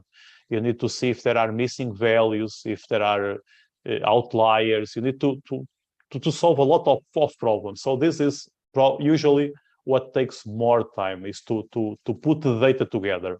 Then you do some descriptive statistics, some plots to try to see what all the data looks like. Then you can do some modeling, like with multivariate statistics or some machine learning algorithms. And then you do predictive, because usually in statistics and data science, we want to analyze the data, but we also want to predict what happens in the future. So this is the predictive part. And then there is the semantic. Semantic is when we take the results and you put them in the social context, and we bring them to decision making and to take some actions. So this is more or less how it should work. I'd like to talk a little bit about Internet of Things. I don't know if you heard about that. Internet of Things is things are objects. Like smartphone is a thing, a smartwatch is a thing. Are those objects that have electronics, they have software, they have sensors, and they are connected to the network. And all of that enables these objects to collect data and to exchange data between them. Okay, so Internet of Things is like this network of objects, like smart objects that have electronics, software, sensors, and network connectivity. Okay, this is more or less what Internet of Things is. And in average, there are 26 smart objects per person in 2020. 26 smart objects per person. Of course, I don't have 26 smart objects. Probably I have maybe a smart TV, a smartphone, a smartwatch. Maybe I only have 3. But the most, and maybe most of you or all of you don't have 26 smart objects.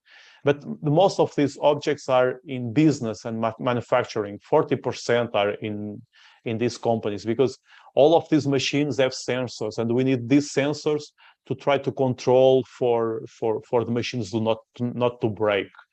And then 30% is in healthcare, 8% in retail, 7.7% in security, etc. So this is where most of these smart objects are.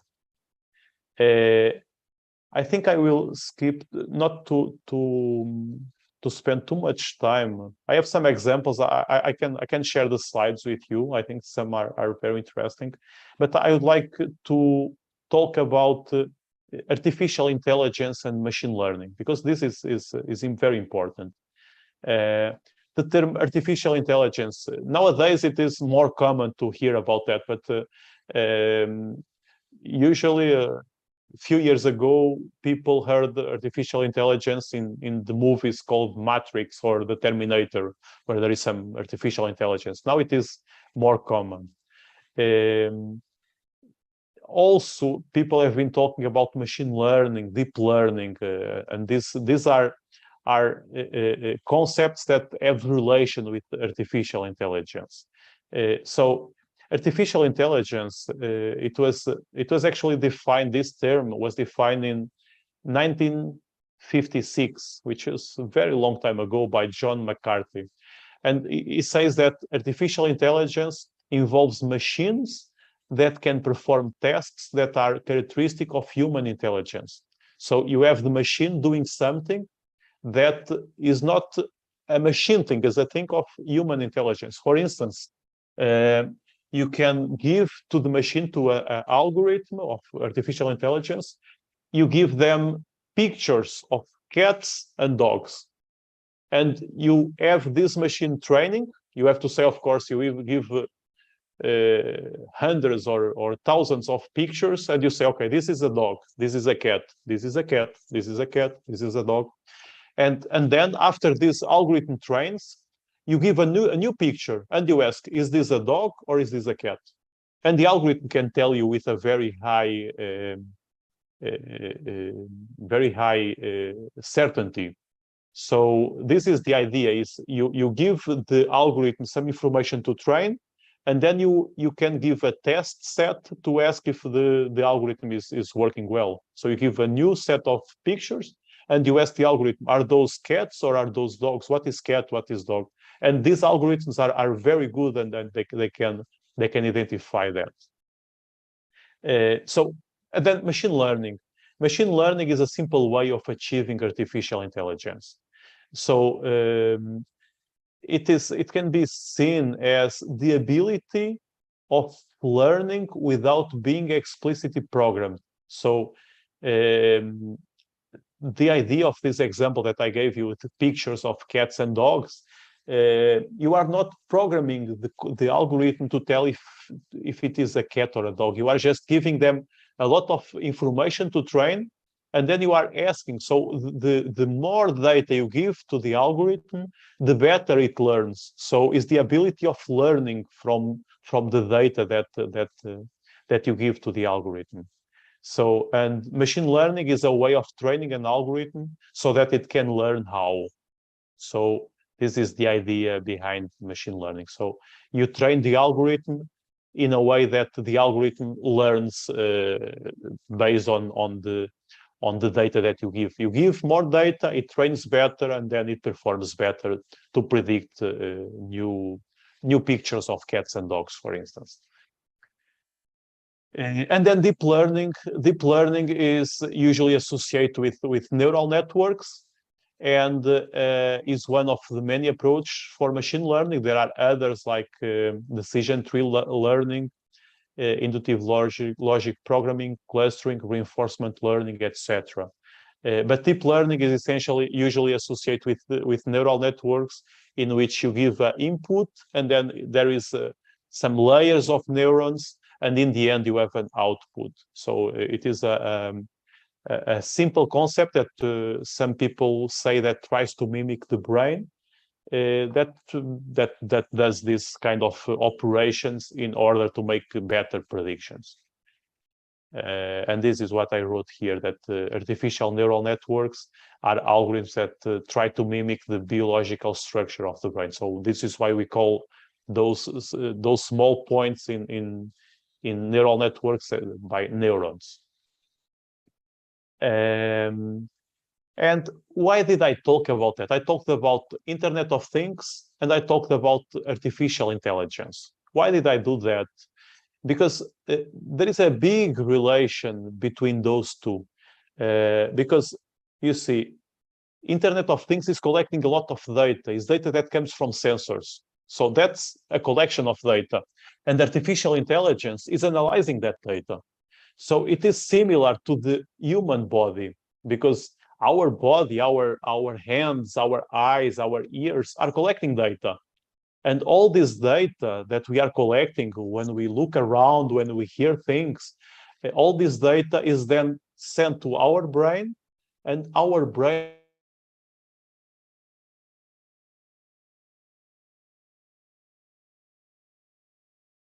where there is electricity. So if I put it there, I get some signal, like a signal in my finger, and then this is the Internet of Things collecting information, and I then move that information to my brain, and my brain understands that this is not a pleasant feeling, so it tells to my body to remove the finger from there. So it's the same idea. So the Internet of Things collects data, artificial intelligence analyzes that data, and then tries to make a decision on what to do, how to proceed. So this is exactly the relation between artificial intelligence and the Internet of Things is similar to our brain and our body. And this is what I add here. And essentially, the Internet of Things makes a better artificial intelligence because there is more data to train those algorithms. And artificial intelligence makes Internet of Things useful because all this data that is being collected, it can be used for something. So this is what artificial intelligence does. And then why are we looking at that at this moment? Because now we have cheap sensors, for instance. We have sensors that can last for a long time without being connected to a power source. The data can be directly sent to the cloud. And we have a lot of storage. There is virtually unlimited storage for data. And of course, all of that together make a big impact in both Internet of Things and artificial intelligence. There are challenges, of course. For instance, when we have any kind of data, who owns the data? For instance, if you go to Instagram or Facebook or any social media, you put there something, but then this data is not yours anymore. So from whom is that data? In terms of methodology, we need methods and models for large data sets. We need to analyze this kind of data sets in an efficient way. We need very strong computer performance in terms of technology. And in terms of people, I like this definition of data scientists are statistical mind people with programming skills that are curious. So a data scientist needs to know to program, needs to know statistics, needs to know mathematics, and needs to be curious. So this is what I think a data scientist should be. I would like just to take a couple of minutes to talk a little bit about some personal projects. I work on time series analysis and forecasting. I use classical models. I also use recurrent neural networks to make forecasts for time series. I do some clusterings. I do applications in many fields. Here, this example here is about electrocephalogram. Is like a device that you put in your head. This is like a head of a person. This plot in the right lower corner. This is the nose, and these are the ears, and these are electrodes. So they put it here for some time, and they are measuring what is in this plot. So they are measuring the signals of your brain for some time, and then you can analyze this kind of signals, this kind of data. I also do something on genetics, on statistical genetics. I try to do some kind of modeling between the interaction between genotypes and environments. I can give more details if some of you is interested on that. And I also do statistics in sports. I use supervised and unsupervised learning. I have a student at works with Basket. He likes it very much, so we did some work on that. Some high dimensional data analysis, some modeling on spatial temporal modeling, some image analysis. So I work in a very diverse range of methodologies and applications. I'd like to take the chance to give advertising. I'm the president-elect of the International Society for Business and Industrial Statistics. If you would like to know more information about that, you can check this website. We organized a conference every 2 years. We organize regional conference and workshops. So we have some discount in Wiley books. We have a group for young statisticians. So there are some nice advantage and interesting network if you like time series and business and industry. So check out this website. You might find it interesting. And I'm also the current chair of this special interest group on data science of the International Statistical Institute. We have here the link. And the idea is to try to strengthen the data science in the International Statistical Institute and try to bring together people that have interest in data science. If you have any question about that, you can write me. I would like to finish my talk with this with the same way that this is an interview, a conversation with Percy Diaconis. It was written by David Owls. He was the person who was interviewing. And this was published in 2013 in Statistical Science. And I would like to say, I will read the last part of this paper. It says that statistics is as healthy as it has ever been. One can see the prominence of machine learning, but they are really just using ideas that were developed in statistics 20 or 50 years ago. They are applying them, that is great. But we are inventing the ideas that will be applied in the next 20 or 50 years. Statistics is a great field to be part of, and I'm still excited about that. So I really like this. I see myself with same position, so this is why I put it here. These are my contacts, my email, my website, the site for my lab. We are moving this website. It is not up to date. We are moving it to the website of my university. And I would like to thank you for your attention. I think I took a little bit more time that I was given. I apologize for that, and thank you for your attention. Okay. Thank you very much, Professor Paulo Canas Rodriguez, for you giving such an informative and interesting presentation about statistical learning, especially about big data, how to use it in AI, IoT, and data science also. And ladies and gentlemen, now are the time for the question and answer session. I would like to have 3 questions from the participant, please.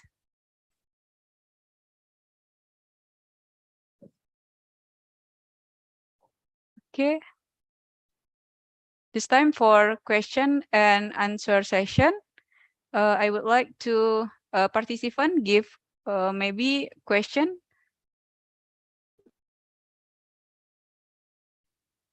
Okay, in the chat box, we have from Delcy Kariman.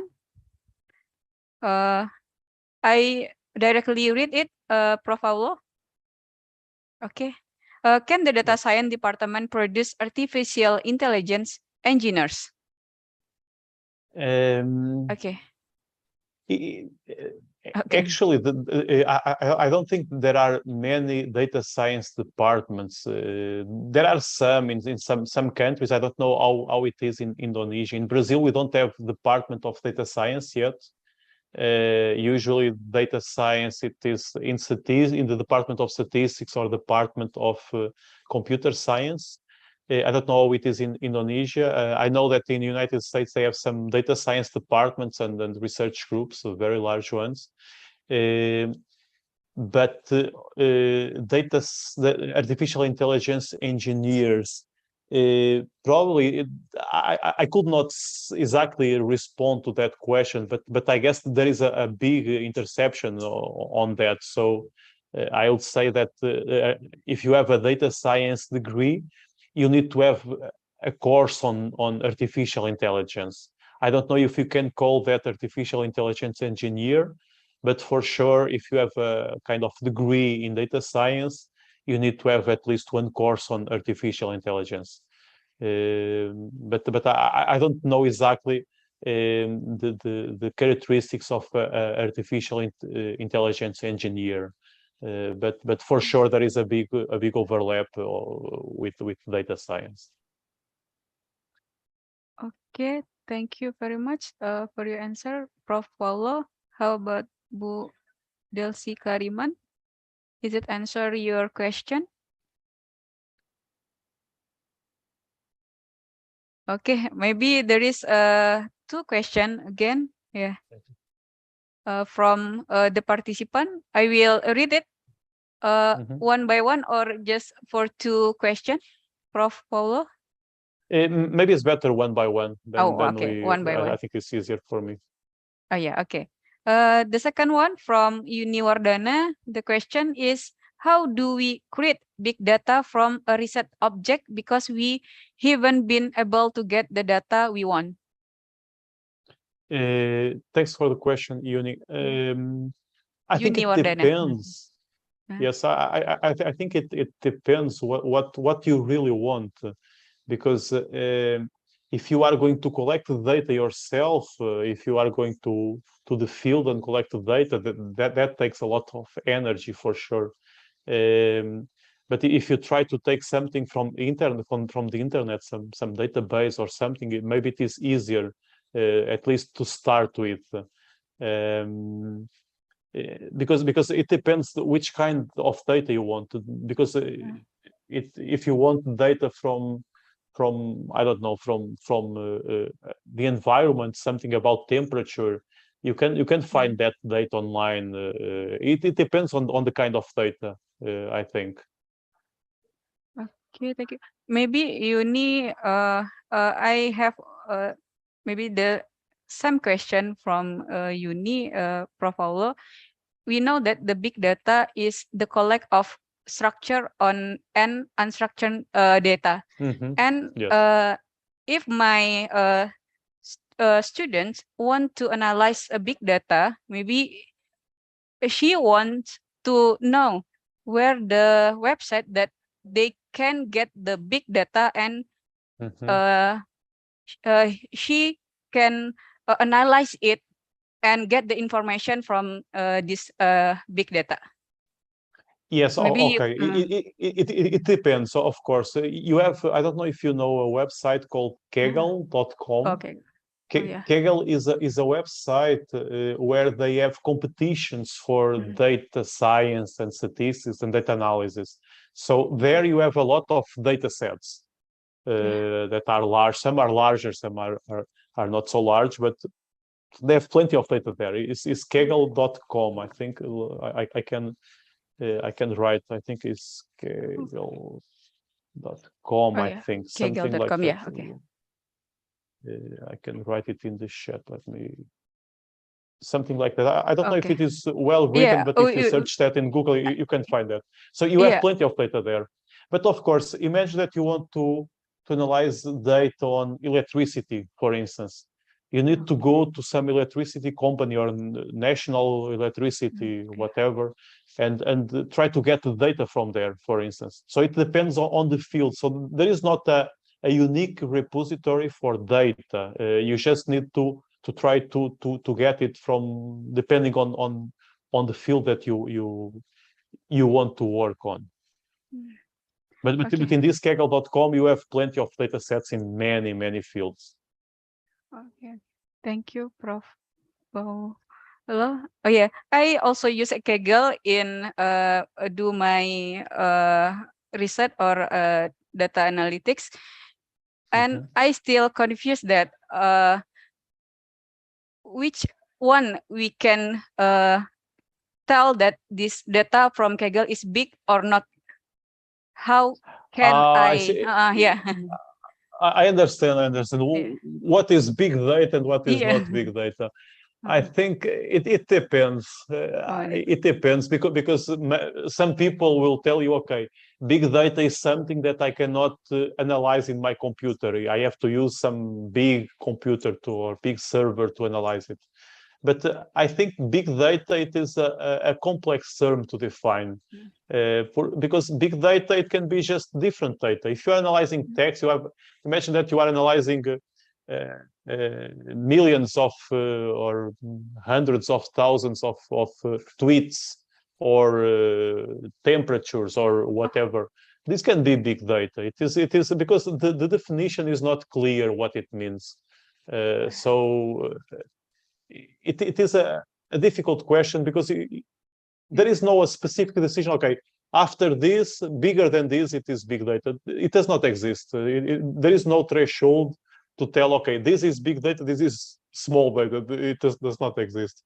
So, but of course, what I usually tell to my students is that if they want to do some kind of project, they should bring data that is complex, that is not just a table of numbers. It should be either a very large table with millions of lines, or it should be something different and more challenging. So this is more or less what I tell them that they should analyze. Okay, thank you for your answer, Prof. Paulo. Yeah, before we go to the next question, I want to ask you, please, could you please stop your share screen because yes, yes, yes, of course. Let me. Thank you, Prof. Let me stop share. Okay. Yes. Yes. Okay, the next question from Aviati Octaviarini. Dear Professor Paulo, what method of time series that you often use it in your data science research? Thank you. On time series. Yes, yeah. Thanks for the question. One of the methods that I use the most is a method called singular spectrum analysis. It is a non-parametric method that is used to try to understand the behavior of the time series and try to make forecasts. So I do a lot of research on that.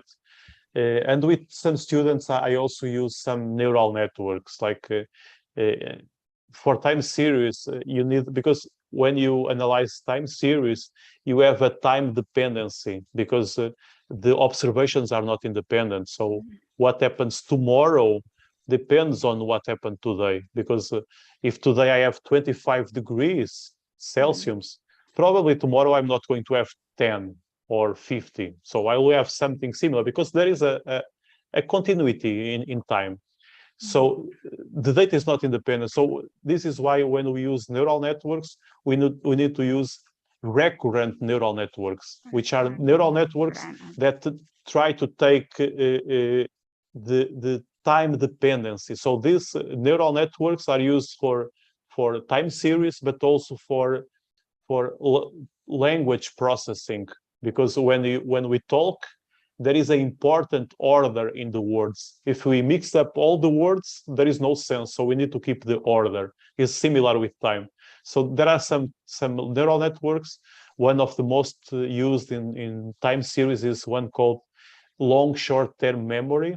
It is a special kind of recurrent neural network that I have some students also working on that. But the most I do is with singular spectrum analysis, and there are also other methods, and then some neural networks, some recurrent neural networks as well. Okay, thank you, Prof. Paulo. Maybe for the next question, maybe for the last question, because our time is end. From Daniel Joseph. May you share a good journal or paper to know the basic of big data? Thank you. Well, it depends, because big data is like a lot of things. Everything is big data. It's all the directions. I think if you want to know a little bit about the history I would recommend that paper that I showed in the beginning, like 50 years of data science. This, I think, is a nice historical idea about big data. If you are looking for a more technical paper, there are many. It depends on the area, because, for instance, if you do analysis on time series, you have some kind of papers, a lot of papers on that. If you do some kind of medical studies or image analysis, you have different kinds of papers. So, but my suggestion is that you can look at that paper of 50 years of data science as a kind of historical overview. I think it is a nice one. And then, of course, it depends on which kind of application you are interested, and if you are looking for a more technical paper or technical point of view. But if any of you, our time is up, but if any of you would like to discuss or to ask something, you have my mail. You can just write me, and I will be happy to communicate with you. Yeah, okay. Thank you, Prof. Paulo. Maybe for the next discussion,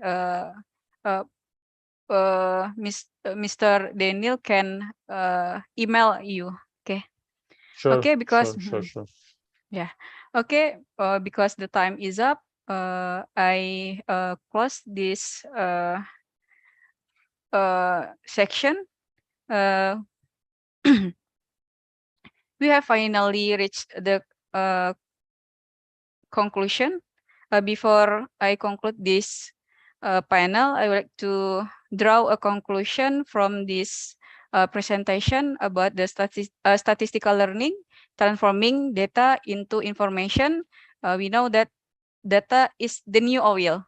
So to get the information from the data, we need to do mining the data using the data science, big data, machine learning, and use artificial intelligence to gaining the information and use it for the environment.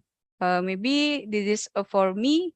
And the last one, for the closing, I would like to share the certificate virtual to you, Prof. Paulo. Okay. Let me Okay, share the share screen for the certificate.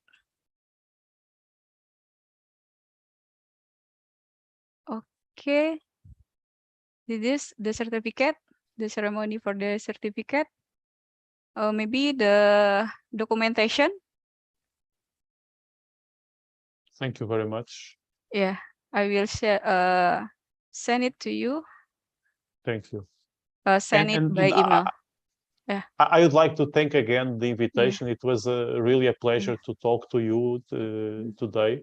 And if any of you would like to discuss or to ask something, just please feel free to email me. I will be happy to respond.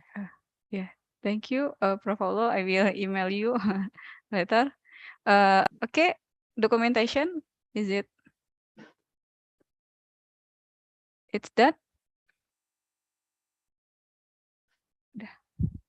Oh yeah. Stop here. We can give applause for the presentation of Prof. Paulo Canas Rodriguez. Thank you. Okay, thank you very much. I close this presentation and back to the MC. Thank you, Prof. Paulo.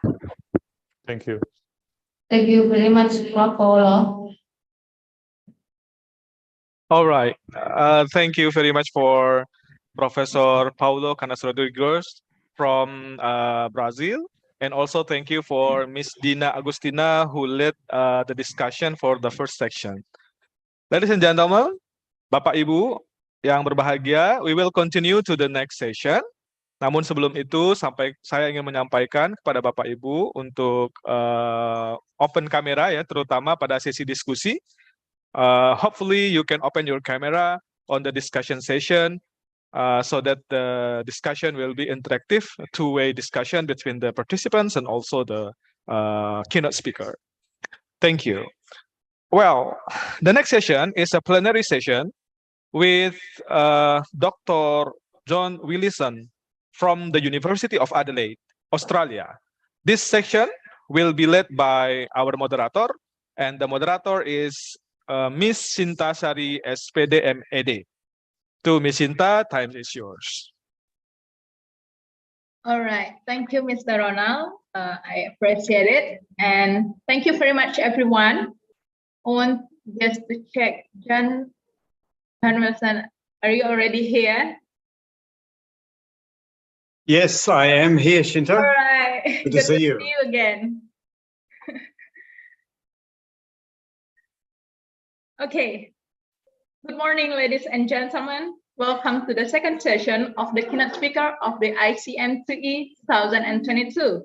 My name is Sinta Sari, and I'm going to be a moderator of this session today. So, I'd like to greet Dr. John Wilson as our keynote speaker of this session. Dr. John Wilson is already with us today. Hello, John. Long time no see. How are you today? Sorry, John, you are still on mute. Yes.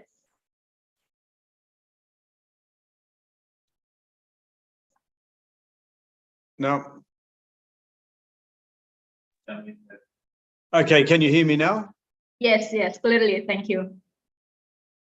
Good. Yes, I'm well, thank you, and great to see you after these few years, Shinta. Yeah, more than 2 years, I think. All right. Let's just go to our session. Let me introduce first John. So, Dr. John Wilson, I will read his CV to you all. Dr. Wilson is a senior lecturer in the discipline of Higher Education, School of Education. He coordinates the Graduate Certificate in Higher Education, GCHE, for academics for all faculties at the University of Adelaide, South Australia. Dr. John Wilson has 25 years of experience in formal education, and throughout at that time has been most enthralled in how to help students to engage in research-based learning, beginning with Year A classes, where he strived to make science laboratories hands-on and minds-on. Dr. Wilson found that this necessitated a raft of scaffolding and literacy strategies, and resulted in the development of resources called Red Science. Writing and reading integrated with talking about experiments. As Dr. Wilson completed his PhD in science education, he coordinated an early childhood and primary science course in a teacher education program, then subsequently found himself at the University of Adelaide as the coordinator of the Graduate Certificate in Higher Education. Received the students who were academics from all disciplines, caused Dr. Wilson to broaden his research agenda to search for something in common across disciplines, a framework representing how all educators, including mathematics educators, may facilitate their students' research skills. So today, Dr. Wilson will talk about learning to problem solve in mathematics and the interdisciplinary demands of the fourth industrial revolution.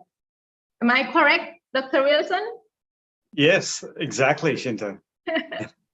And because most of the audience are Indonesians, so before Dr. Wilson starts his presentation, we can compromise that the participants of this session could use the raise a hand feature in the Zoom if in some cases you want me to do a translation of Dr. Wilson's speech to Bahasa Indonesia. And also you could type your questions in the last 30 minutes in chat box or during the presentation of Dr. John Wilson. So, Dr. Wilson, are you ready? I am ready, yes. Yes, you are. So you have 30 minutes to present your paper and then 30 minutes for Q&A session. And please, John, now time is yours. Thank you very much, Shinta. And I'd like to say Selamat Pagi, colleagues.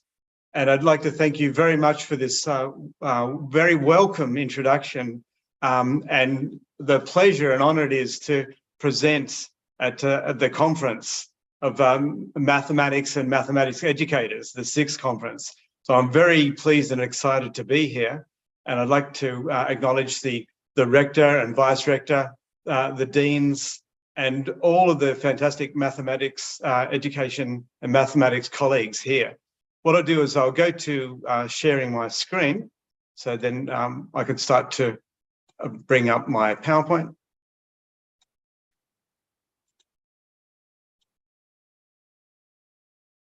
And Shinta, could you tell me if you can see my screen?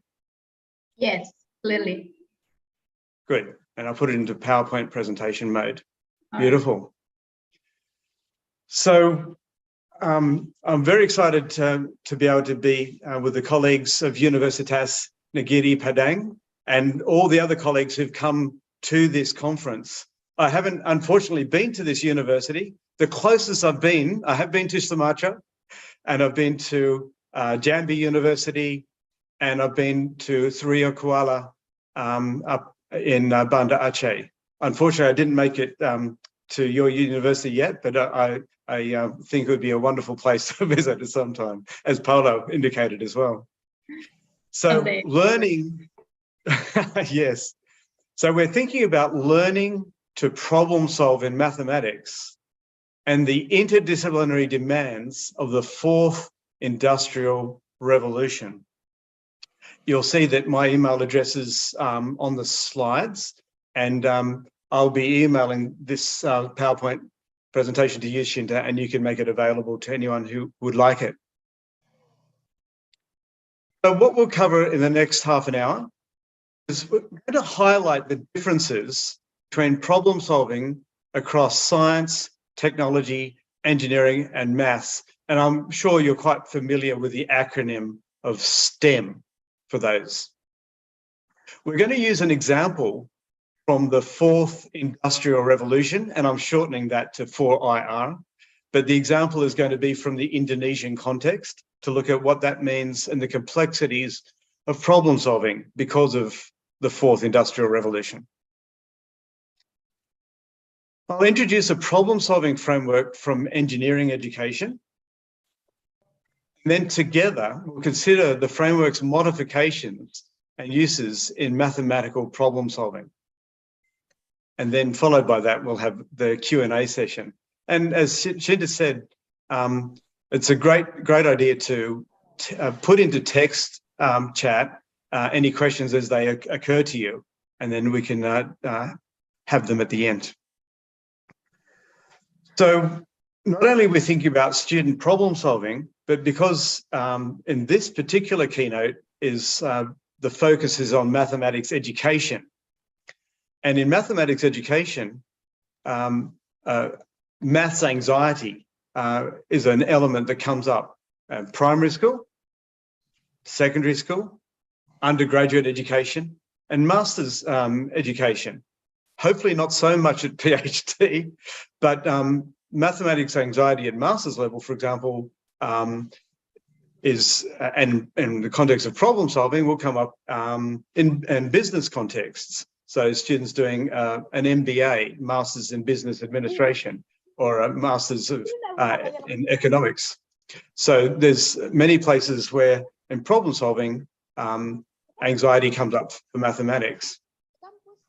And that's part of the problem is there are increasing demands of mathematical understanding, especially by students across the science and technology and engineering. When you bring those all together, not just the disciplinary mathematics, even as complex and almost interdisciplinary as maths is, but you bring in science, technology, and engineering, it becomes very complex. And then the demands for understanding of mathematics have accelerated due to the fourth industrial revolution. And Professor Paulo nicely brought in the Internet of Things and artificial intelligence. So these components that our students and we are grappling with all impinge on mathematics, problem solving in mathematics, and even elements of anxiety. And one question I pose is, what does a student think when they hear problem? Problem solving is as big in STEM, but particularly big in mathematics and engineering. But when students hear problem, do they necessarily think about that like a mathematician would, like most of the audience here? Or do they think about it like an engineer would? Or do they think about it quite differently again? It's very important because sometimes we might use a term as a very good thing and a student might hear it in quite a different way. We have to remember that problem solving has overlapping as well as distinct meanings in mathematics if you compare that to, say, engineering. And then if you compare, like in the fourth industrial revolution, if you think of the digital elements versus biological context in the fourth industrial revolution, problem solving gets very complex and has similarities across those areas, but also a lot of differences. So that can make things confusing, especially if we're thinking about maths education and students, and bewildering, can raise anxiety. So one of the main thing I'd like to do today is to have just one small angle on trying to help students develop problem-solving skills. Looks like someone's riding their bike in the webinar. Well, it's a very, very interesting background noise, isn't it? So when we're thinking about the complexities, we want to bring something to students that can help them with their problem solving, reduce anxiety, but actually improve their performance. So maths anxiety has been long studied for decades and decades, and Dauka and Saka and Louis were reviewing many studies of that. And then, of course, there's been an increase potentially in anxiety versus when you compare it to performance in mathematical problem solving, and even at least a recent literature review in 2021 looking at that relationship between increasing anxiety and decreasing in performance. So it's a big issue for maths education, and of course our graduates, and they move into various forms of employment. They may be professional mathematicians and statisticians, they may be professional engineers and scientists, but they might be just people who are working in businesses and care even, but who do need good mathematical understandings to be a participant, a good citizen. So what we're thinking about today really is like a mathematical journey where students have a voyage of discovery and sailing on the ocean of enjoyment and blue skies and wind in their sails, to use a metaphor, where they're loving the journey, versus being stuck on a problem, being very anxious and very unable to proceed. And anxiety leads to that feeling of being stuck and not knowing what to do next, and in fact, ultimately not willing to do anything next. And that's why in Australia and a number of nations around the world, we're seeing students less interested in mathematics. And we're seeing that particularly in Australia, in senior years of schooling, and that has a ripple-on effect into university mathematics, university engineering, university science, and university information technology. So what I'd like to do is compare problem solving across science, technology, engineering, and maths, and see what's some of the similarities, but what are the differences particularly. So, for example, let me generalize. Forgive me for not being able to, like, looking at the specifics, the devil's in the detail. I often, there might be many exceptions to this, but I think in general, problems in science and IT often are a sense of a temporary blockage that hampers progress. I'm stuck, I don't know what to do, and I'm frustrated. Let's fix it. Let's get rid of this problem so we can move forward. That's a general sense in science and in IT. However, problems in engineering and maths, I think, are completely different. They're actually, for engineering and maths, in many ways, they're a way of dealing with the universe. They're a way into engagement. And we say, yes, let's solve this. This is our job. This is what we want to do. It's not just a temporary blockage. It's core and central to business. So there's two very different orientations to what a problem is in STEM, which, if you think about that for students, that's immediately a little bit complex and confusing. So what I'd like to do to explore this is look at a current fourth industrial revolution problem for Indonesia. It's current, and it's also emerging and developing. So it's getting bigger, you could say. So the example I'm going to look at is Indonesian fish going to USA, because during the time of COVID, when China had a massive lockdown, Indonesia boosted seafood exports to the US in the first quarter of 2020. And because of those restrictions in trade with China, it prompted Indonesia to increase exports of its seafood markets to other major markets, including United States. According to data from Indonesia's Central Statistics Agency, the country exported seafood worth US dollars 427 million in March, rising 6% from February.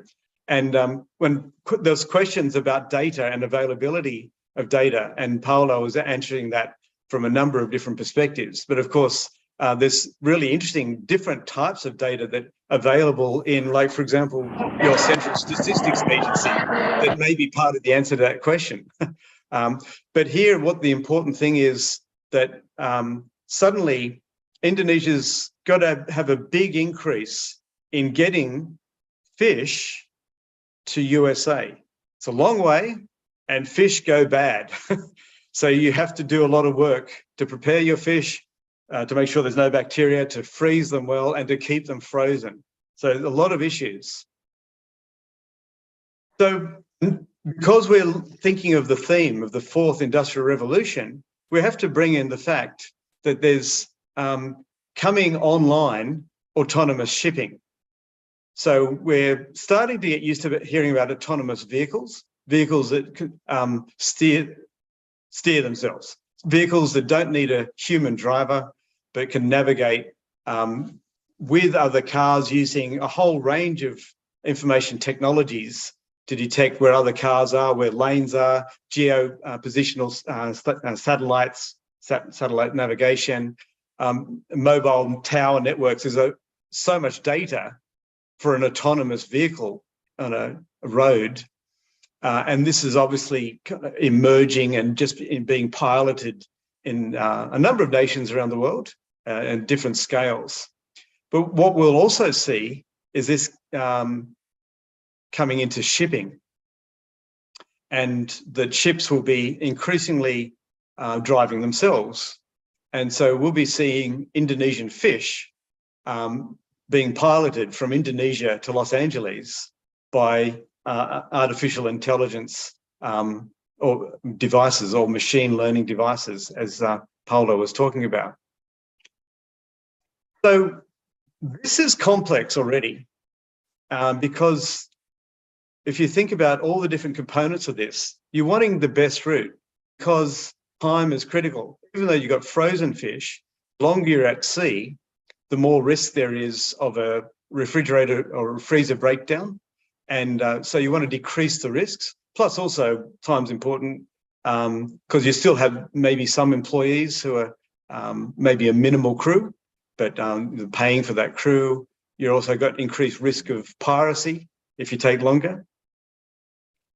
And of course, there's the huge cost consideration of fuel, and what type of fuel you're using, and how much expense you have to get the fish from Indonesia to Los Angeles. You also have to think of the season, because seasonal effects have a huge impact on winds and also water viscosity. So there's difference in rainfall in different seasons that affect the salinity, and the temperature affects the viscosity, and that affects how much fuel's used as well. Temperature, which affects the cargo, like the whether it needs to be much of it needs to be cooled or frozen because it's frozen fish, but some of it may need to be kept warmer because it might end up getting too cold. And then there's cycles, natural cycles like El Nino, where in Australia we get bushfires, and at the moment we're in a La Nina condition, and I guess Indonesia is too. In Australia, that means we get a lot of flooding, and in fact, it's raining today in Adelaide in early spring, and we're getting a lot of wet weather in La Nina. So all these things are just some of the complexities. Then there's cycles in between.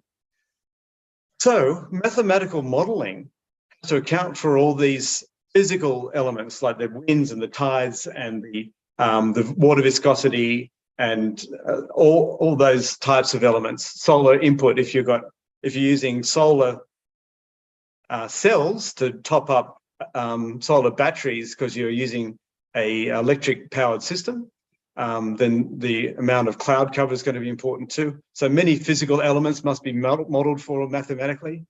And there's the biological elements. It's the bacteria growth in the context of frozen fish and treatments before, during and after freezing. So there's many, many biological elements that have to be factored in as part of the fourth industrial revolution, because it's an intersection of the biological, the physical, and the digital. Although, of course, it's going to be more than digital, as we'll see in a second, because what we're talking about with these ships, it's basically a giant freezer on the water. So when Paolo was talking about the Internet of Things, we're seeing this on a massive scale when we're seeing global transportation. And this is just one example. And of course, so therefore the data analytics before, during and after a voyage are going to be huge. Calculations and recalculations, adjustments, because a pirate ship might be approaching. What do you do with that? Because a storm might be approaching. What do you do with that? And then, of course, it might not all be digital, because we're moving into an age where quantum computing may take over quickly. And what does quantum computing mean when we move from the digital zeros and ones to something that is more nuanced in mathematical terms? So that could make the complexities compounded. And one recent presentation I saw on quantum computing suggested that because quantum hacking of systems will be so powerful, no security system that is digital will be safe from quantum computing hacking. So every system would have to go to quantum quickly. So I'm not sure if that's true, but that's some part of our potential future. So, of course, in addition to all those things, there's the geopolitical side of things, because if the best route, for example, were through the Taiwan Strait, and plenty of shipping goes through the Taiwan Strait, including from Indonesia, as it turns out, then all the way through to Los Angeles, then you get the complexities of the geopolitical context and the tensions in the region, to leave it like that. So if we look at a STEM perspective on this example, I'll focus in on the purpose, on the safe arrival of fish. In science, the whole thing is question and hypothesis orientated. That's how it all begins. A deep understanding of biological elements, for example, to do with, like I said, frozen fish and diseases.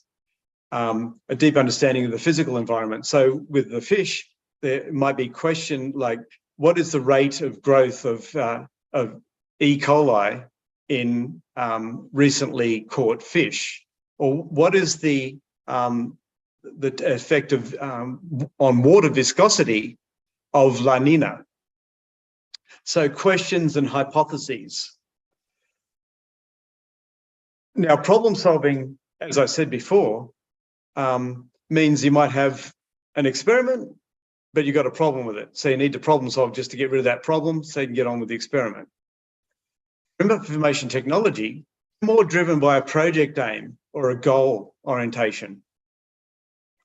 And so you'll say, you might have artificial intelligence, some automation that I was mentioning, satellite navigation, and problems could include glitches with those systems, and there might be data generation glitches. So you might have getting false data. It's not any fake news, but you can get data, and it might not be intentionally generated, but it may be just data that's coming in with wrong readings, like temperature gauges that are malfunctioning out in the ocean, for example.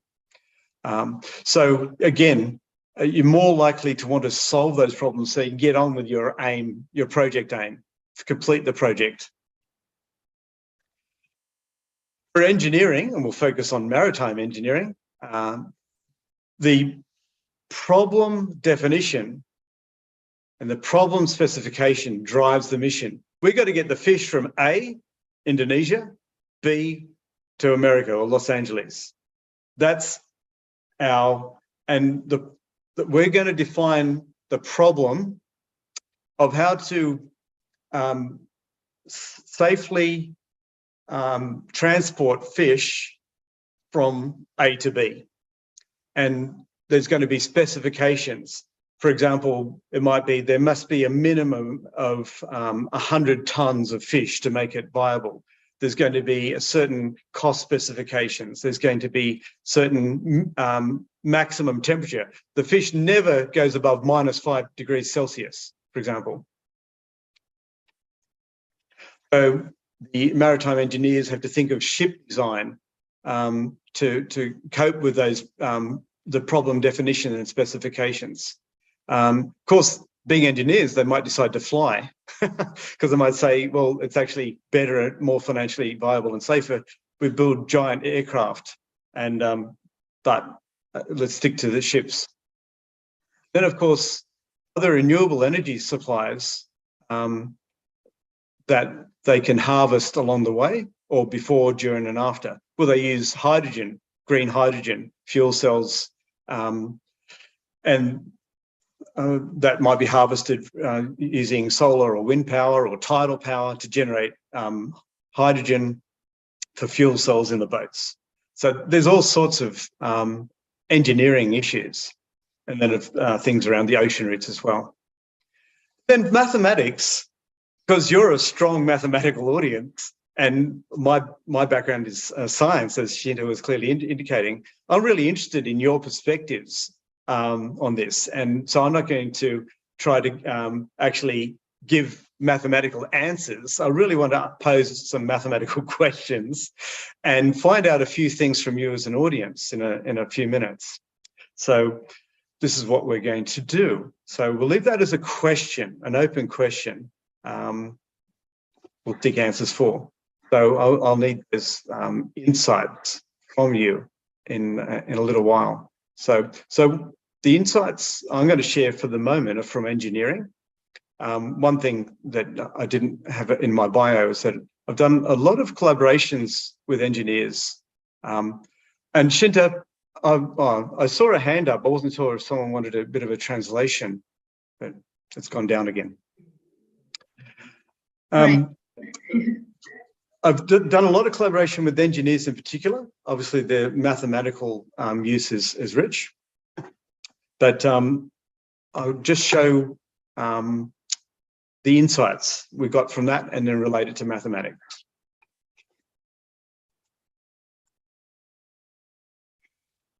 So some engineering educators had a problem with a large first-year a mechanical engineering course in this case.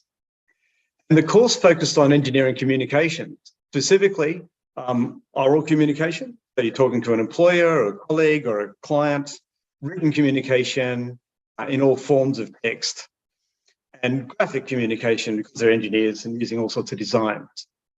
So the communications course was obviously communication heavy, but the students did not perceive communication to be integral to problem solving. They saw it to be later on. So they saw it as an after effect. So you problem solve, and then you might discuss it or communicate it or write about it. This is a problem for the educators because they needed to see that not only the course, but professional engineers, communication is absolutely pivotal. So they devised a framework to make communication an integral part of problem solving. They called it optimizing problem solving pentagon. And that's what I'm going to show you and guide you through. And then we're going to relate that to mathematical problem solving after that. So they called the optimizing problem solving OPS. So because they wanted to say communication is absolutely central, they put it as part of the problem solving process. And really a large part of the question is, how do we relate? So the communication and another outward looking verb application, or to apply, or to say this in Indonesian, Shinta, do you the translation for me? Yes, then I type the translation in the chat box.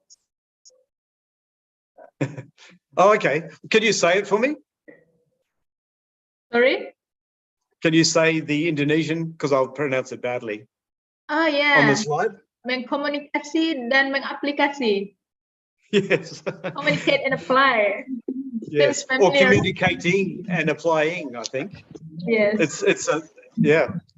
But basically, central to, and we're still focusing on engineering, central to engineering education was the absolute need to work out what people's needs are, what their problems are, talk, communicate all the way through consulting and putting things into action. The next facet was around finding and generating. And the question is, what do we need? What sort of information do we have? What sort of data? What sort of Menkari and Memaku?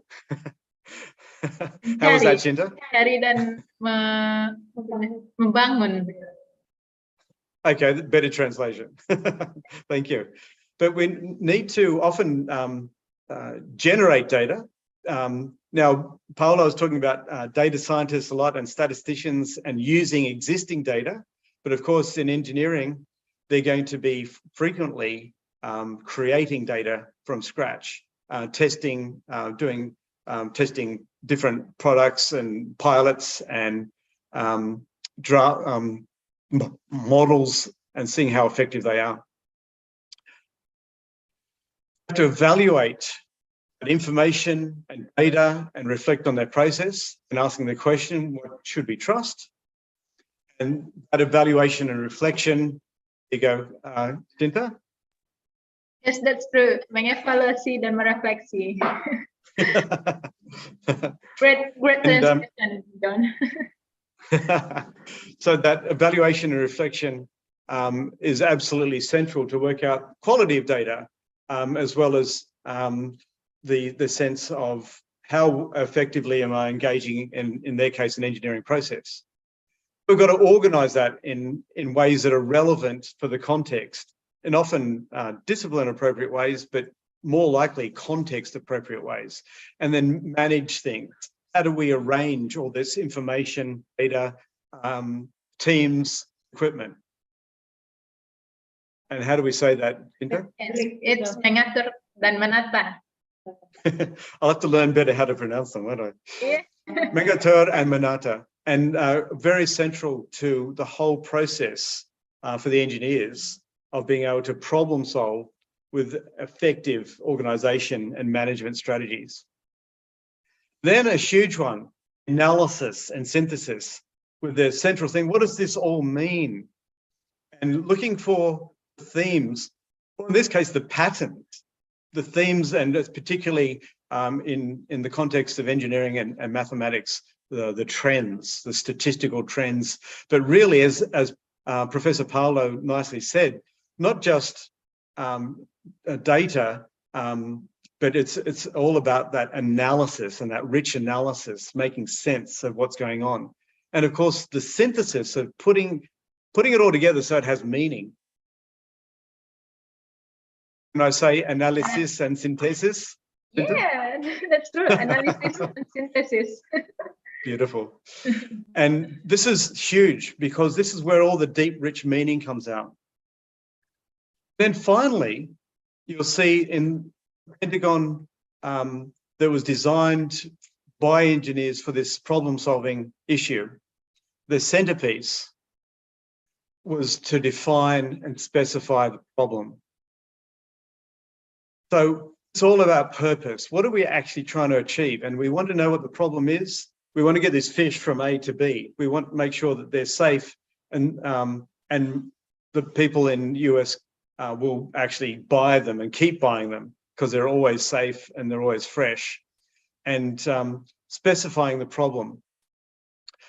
So because this idea is central to the problem-solving process for the engineers, they had this motto that came in green: when in doubt, return to the center. When you're involved in the detail of analysis and synthesis, and you kind of get lost in the analysis and the statistical, themes and trends, or p-values and all sorts of things you can get lost in, come back to the center and think, that's right, that's exactly what I'm trying to achieve. I remember now exactly what my problem is and what I'm trying to solve. So this is a little bit of advice: not always come to the center, but when in doubt, return to the center. So mathematics, we want to move into mathematics because we want to define and specify the journey for students and for us. And I think maybe, is that a reasonable verb, Shinta? Tentukan? Yes, tentukan. Yeah. Okay. And one more general verb, I think you can help make sure this is correct, Shinta, is memulai, like a voyage to embark and what you're going to do. Is that right, Shinta? Yes, that's right. Yeah. Cool. So we're embarking on a journey, but specifically for problem solving and engineering at Tentukan to define it. Now, this is my question, and we'll have to finish on that, I think, Shinta. So if we shift from engineering problem solving to mathematics education and problem solving, I think things are different. And I'm interested to see your perspective on how they're different. I mean, really, I've got something to populate in the center later, but I'm actually much more interested in your ideas than mine. So the question is, what goes in the center? Now, you saw a lot of verbs before. We had analyze and synthesize, we had find and generate. There's also other verbs that you might think about. So I'm going to ask you to enter into a website called Answer Garden, 2 verbs that you believe are central to mathematical problem solving. Now, you can use Indonesian because Shinta can translate. So I'm very comfortable with Shinta's translation. Yes, of course. And you could use English. Paulo, if you're still there, you can use Portuguese. But you can give 2 verbs, 1 verb at a time. So in Answer Garden, you hit enter. And when we get 2 entries, we're going to look at Answer Garden. And what I'm going to do is put this into the text chat. So you can just click on this and I'll make sure that it's sent to everybody, everyone in meeting. And Shinta, you can confirm when you click on that, the access is okay, please.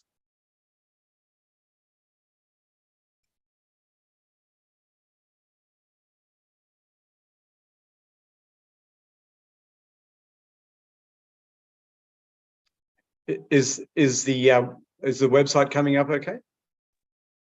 Yeah, I can see it, John. Okay. So then everyone hopefully has access. Shinta, if you put in a couple of verbs, we'll make sure that it's working from an Indonesian angle. And what I'm going to do then is start to share screen on Answer Garden.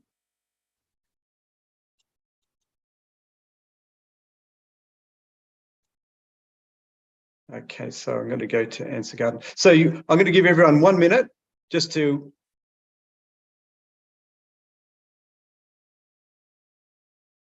enter 2 verbs that they think are absolutely central to mathematical problem solving. Here we go. We've got them starting to come in. That's excellent. So I'll give like basically 40 more seconds. I'll have a drink.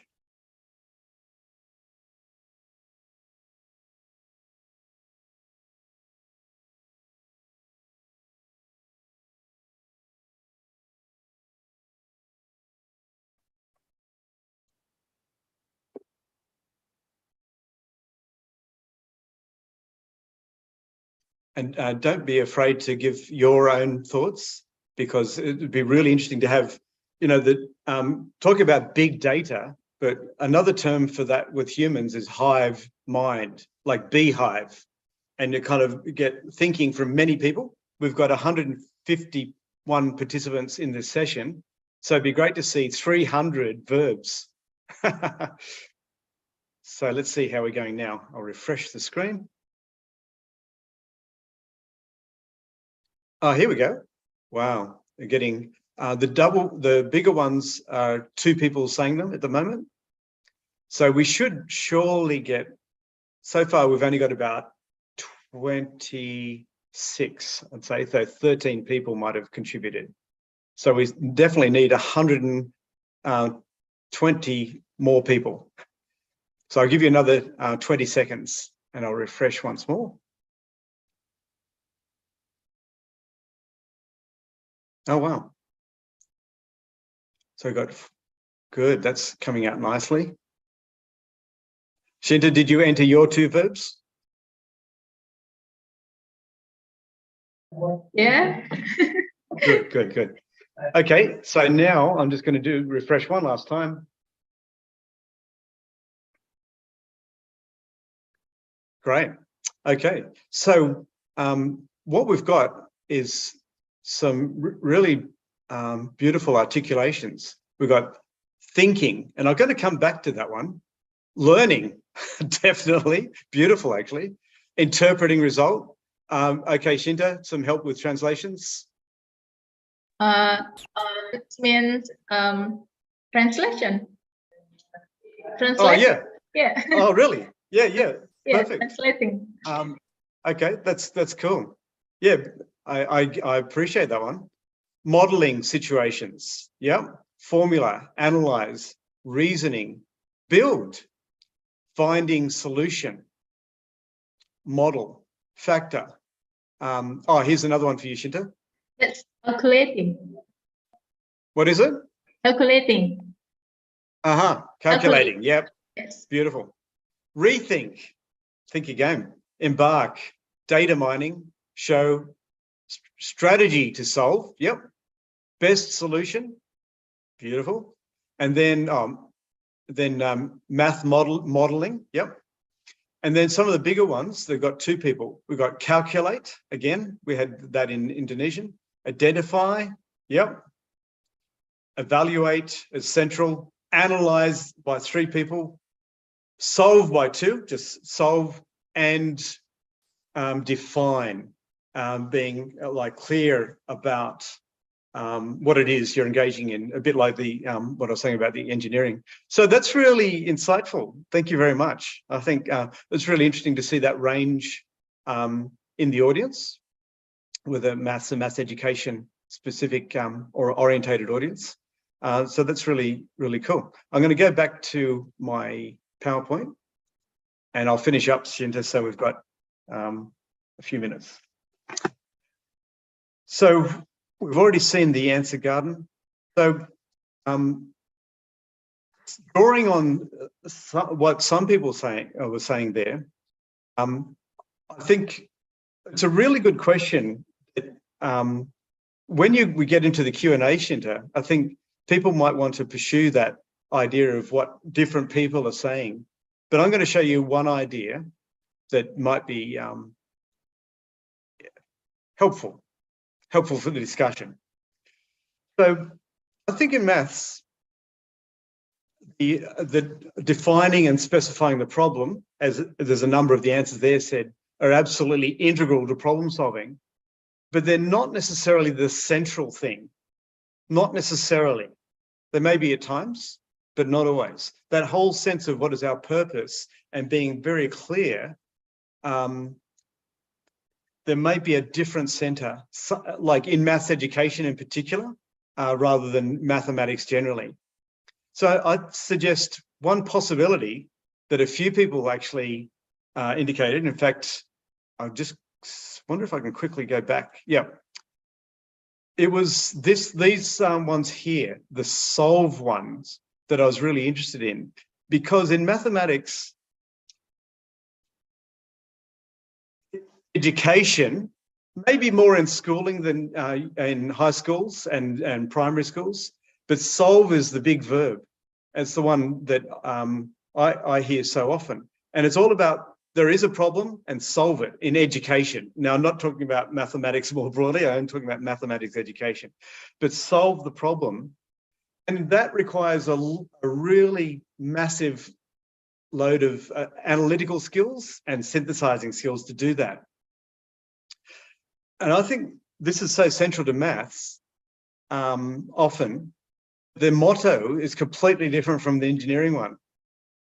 The motto might be something like, when you are stuck, go to the outside, meaning you solve the problem. You're using a lot of analysis and synthesis. You're actually using all the other features, maybe implicitly or automatically.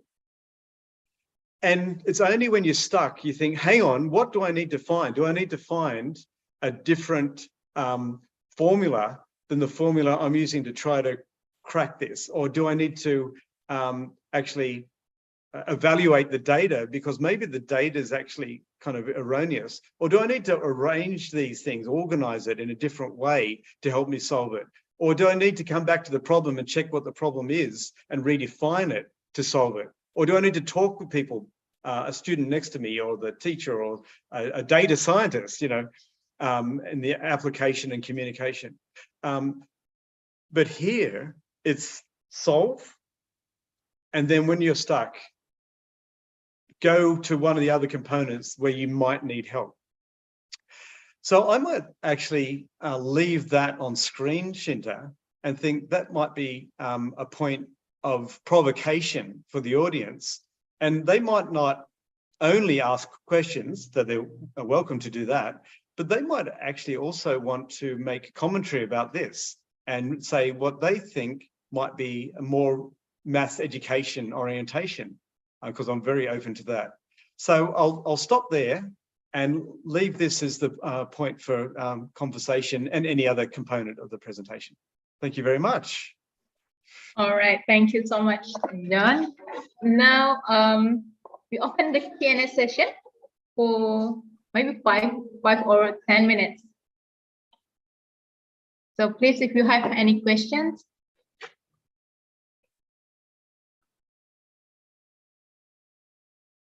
I think there is a slightly different from the last optimizing problem solving framework that I saw, John. There was no solve center. Yeah. And in fact, this was created by a maths educator who was working with young children who are maybe 6 and 7. I did see a hand up, so I'll pass back to you, Shinta. Yes, so it's Miss Rara. Miss Rara, please I'll answer your question.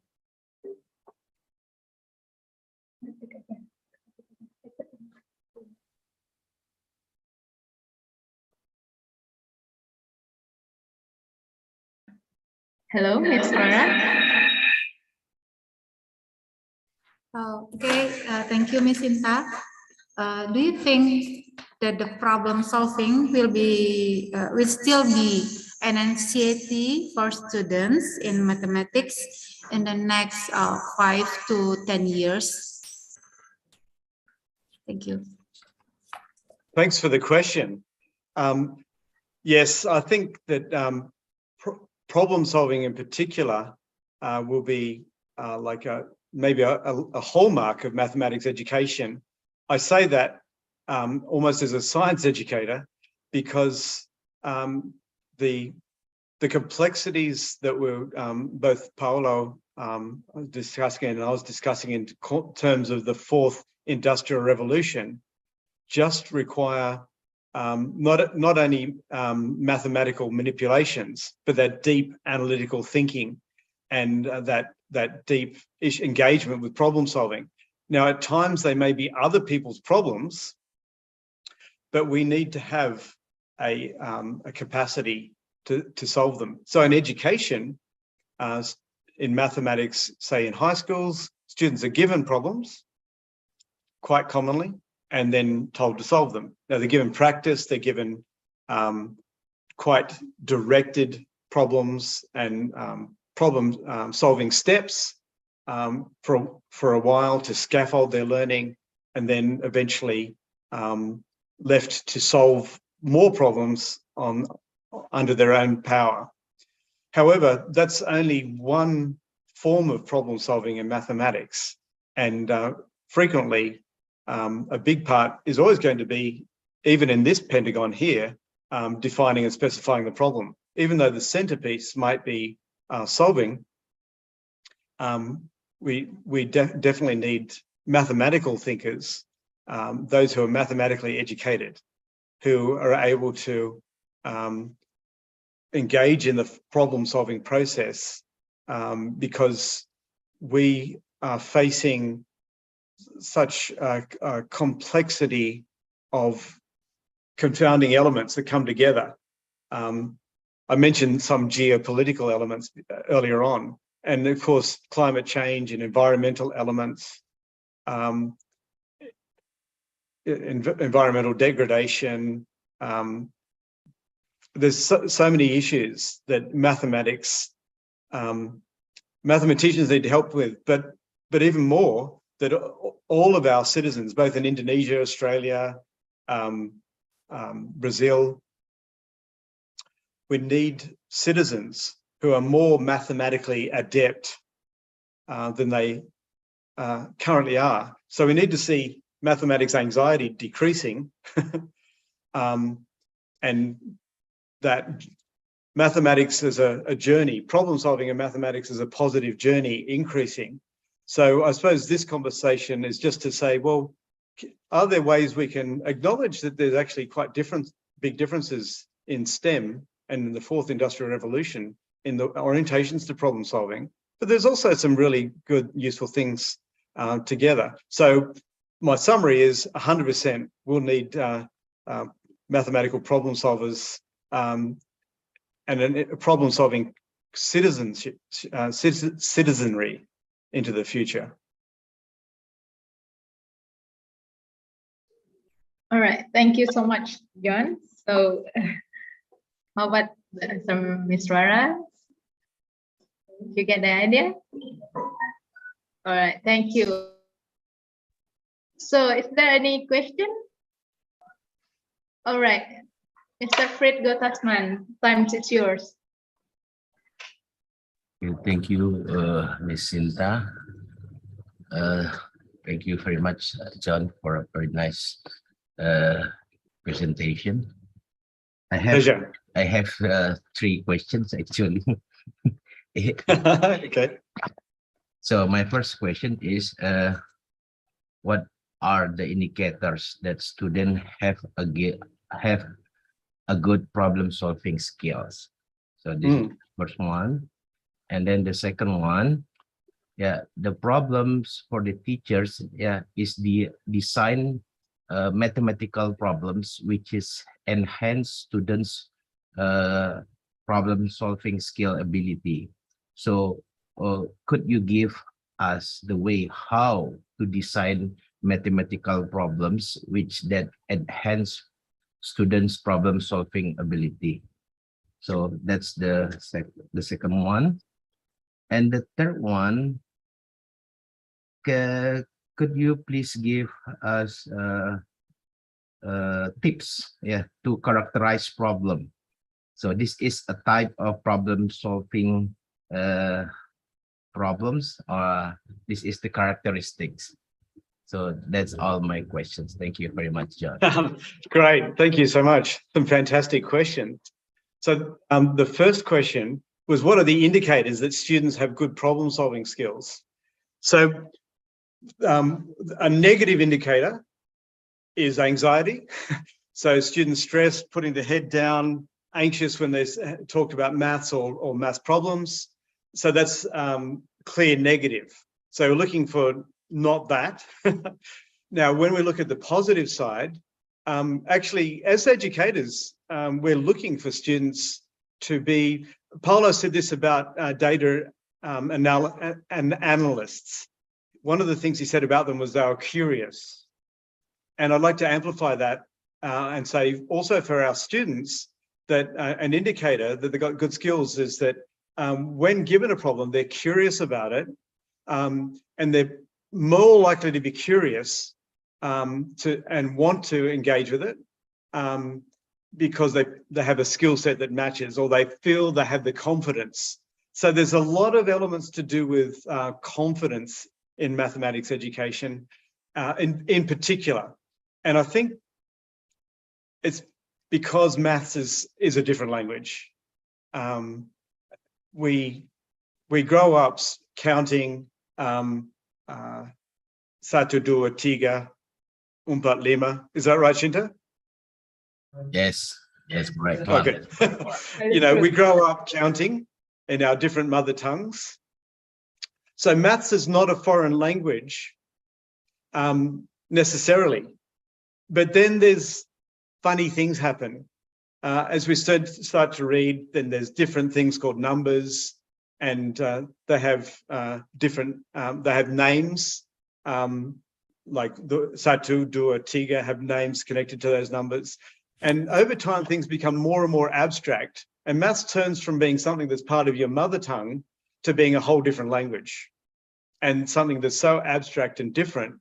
And suddenly, like with algebra, X's and Y's appear, and they're no longer like X's and Y's in normal text and things like that. And so I think one of the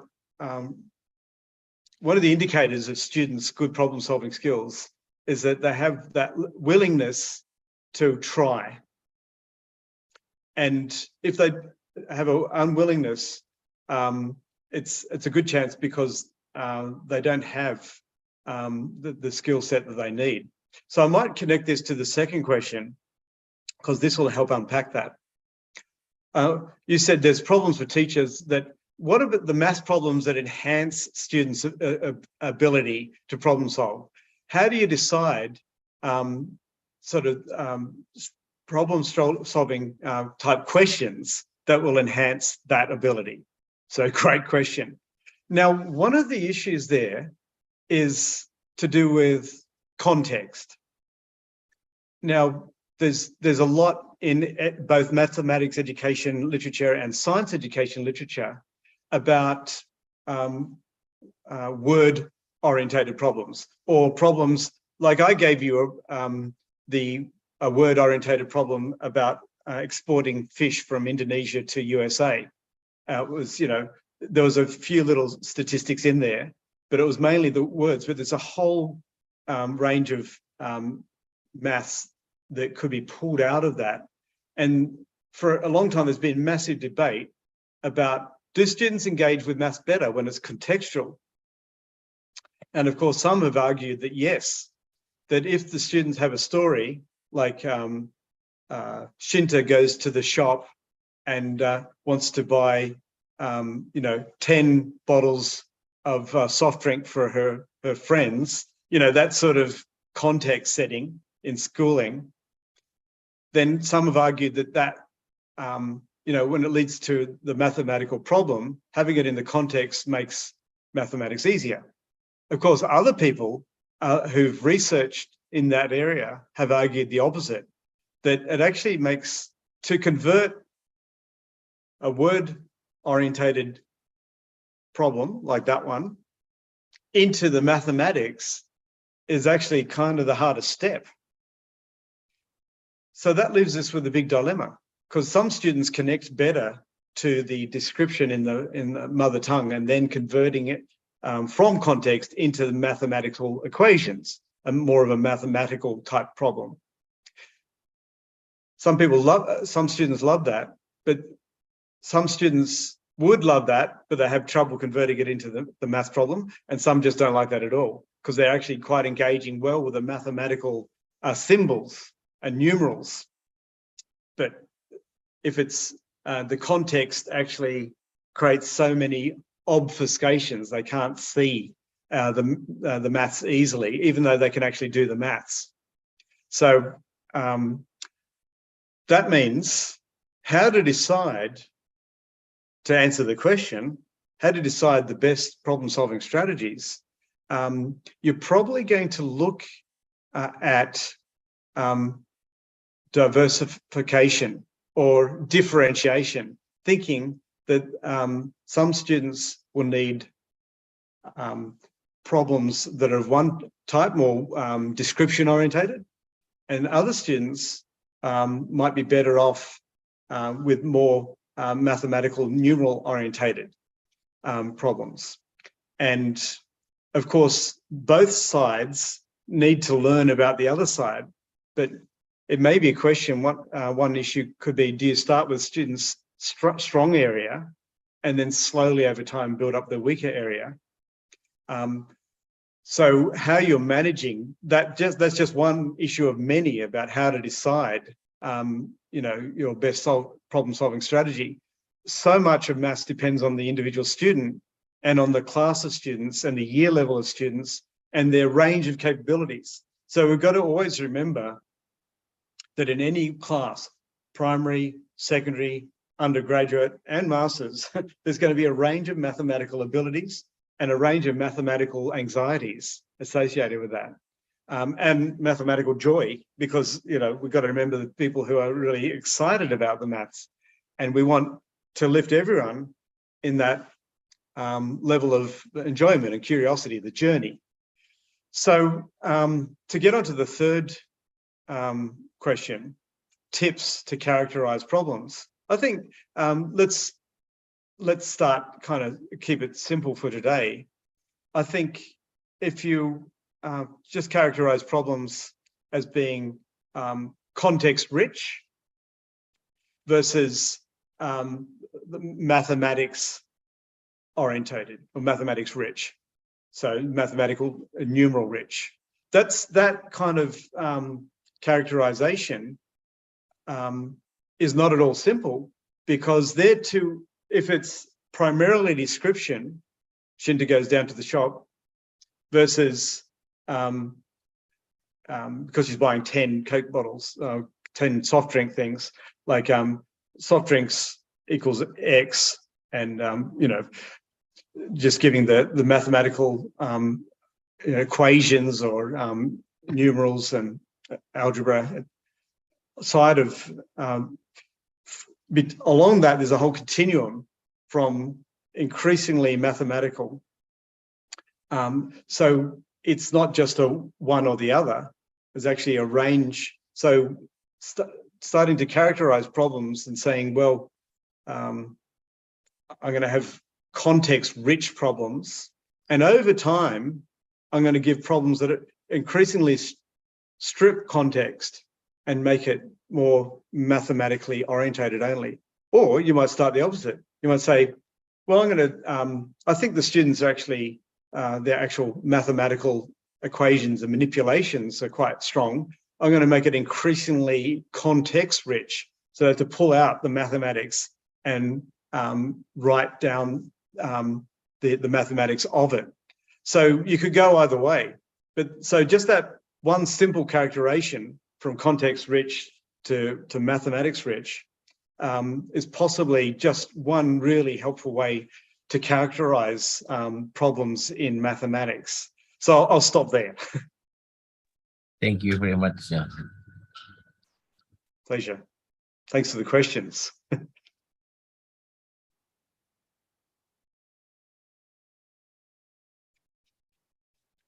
Shinta, your mic's off. I'm sorry. I did that before. Yeah. I think last question from Mr. Radiusman.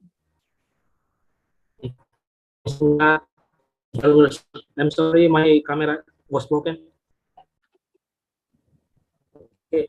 It's interesting to talking about NCT, especially in mathematics, Mr. As we know, primary student in Indonesia is very happy in class. They singing, make crowded, jump to the other place to another place. They not have any problem, we can see.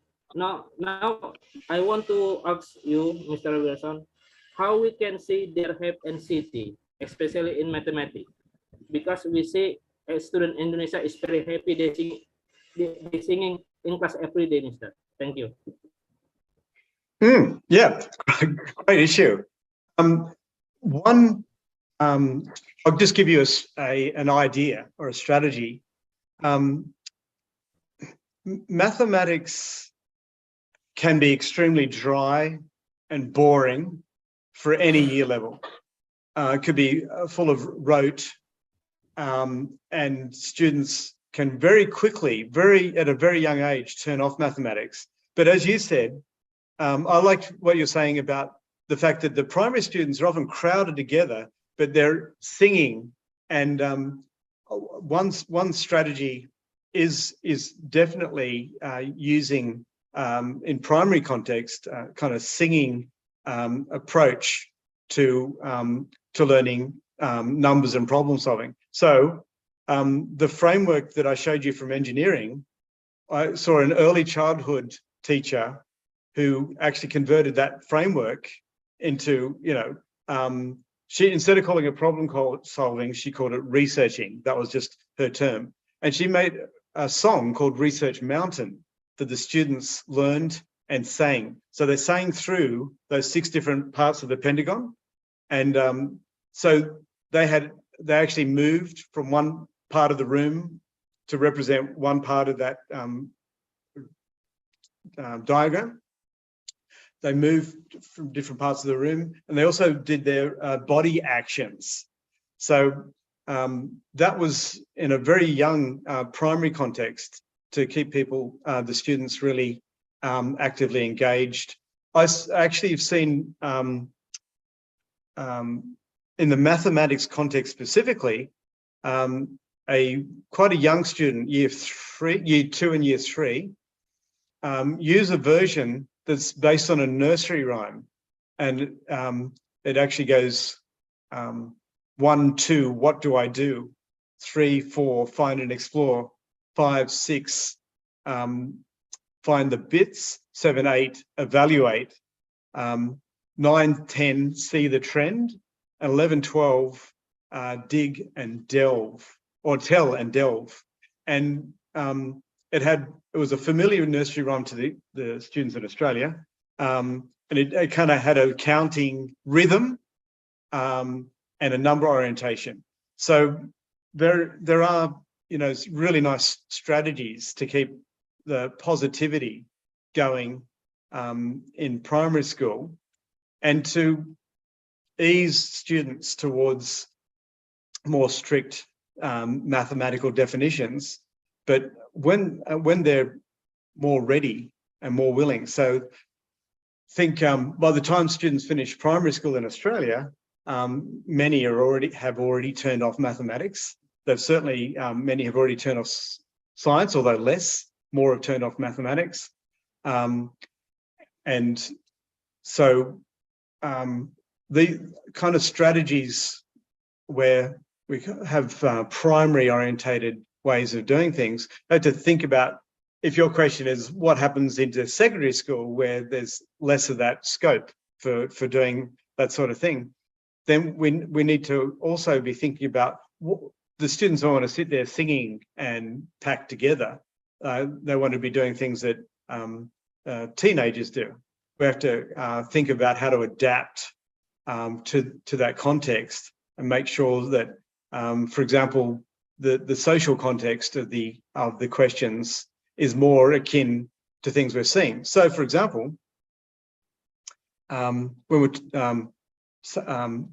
Professor Polo was talking about data analytics, of course, there's a whole lot of things to do with recent elections around the world where, for example, the Russians were accused of taking control of data analytics and sabotaging the US election by making sure that they were feeding to Trump supporters and those on the outside things that they wanted to hear but were pro-Trump.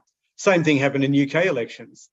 Cambridge Analytica, I'm not sure if people have heard about that group. They're famous for helping Boris Johnson to win the election in the UK. And so there's a lot of contemporary issues that are coming up that are very mathematics heavy and very important that students like teenagers can engage with and understand and do appropriate to their level. So really helpful thinking about the mathematics behind things that will really help them become a better citizen, because there's not just fake news, but there's fake data and there's fake analysis. So all these things means that mathematics is an absolute essential skill set for the rest of the 21st century. Thank you, Mr. Wilson. All right. Thanks for the question, John. And thank you for your question, Mr. Radisman.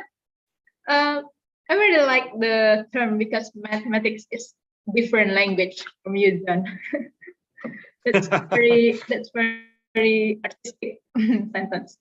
And yeah, we came to the end of the session actually. Thank you very much, John, for your presentation. And thank you very much for the audience for your attention. But before closing this session, I want to share a certificate for you as a thank gift from the ICM2E 2022 committee. And here we go, the certificate. Yes. Can you see? Yeah. Almost. It's coming. It's on its way. Is it coming? No, not yet. It's on my screen. It's on its way. Okay. How about this one? Almost. It's saying Shita started screen sharing. Right. Okay. There it is. There it is. Yay. Beautiful. Thank you so much. That's very kind of your invitation. Really wonderful to hear some people's questions and to know that the colleagues here are engaging. And I hope that you can continue some of these conversations around this language that is so peculiar. And even the word solve and problem solve can be much more complex than we can appreciate, whether in schooling or university. Yeah, sure. All right. I will send the certificate to your email shortly. Thank you very much. Yeah. Thank you, John. Once again, thank you very much for your attendance here, and for all the audience, thank you for your attendance as well, for being a wonderful participant during this session, for the Q&A session as well. Now, we get back to Mr. Ronald as the MC of the next session. Thank you, John. Thank you very much, Dr. John and Ibu Sinta. Thank you for the nice session we have on the second plenary session. Bapak, Ibu, ladies and gentlemen, now we are on the break time, but I would like to inform you all that we will start the next session, the next plenary session after a lunch break at 1:30. Jadi Bapak Ibu, kita telah memasuki sesi istirahat untuk makan siang dan sholat bagi yang menjalankannya. Nanti kita akan berkumpul kembali pada pukul 1.30 di ruang Zoom itu sudah mulai. Jadi kami berharap Bapak Ibu sudah bergabung jam 1 Zoom sudah kita buka dan 1.30 sesi sudah dimulai. I would like to inform you all that the Zoom meeting will be open at 1 o'clock, but the discussion and the plenary session will be start on 1:30. So thank you, have a nice break, and we will see you again on at 1:30. Thank you. Assalamualaikum warahmatullahi wabarakatuh. Assalamualaikum warahmatullahi wabarakatuh.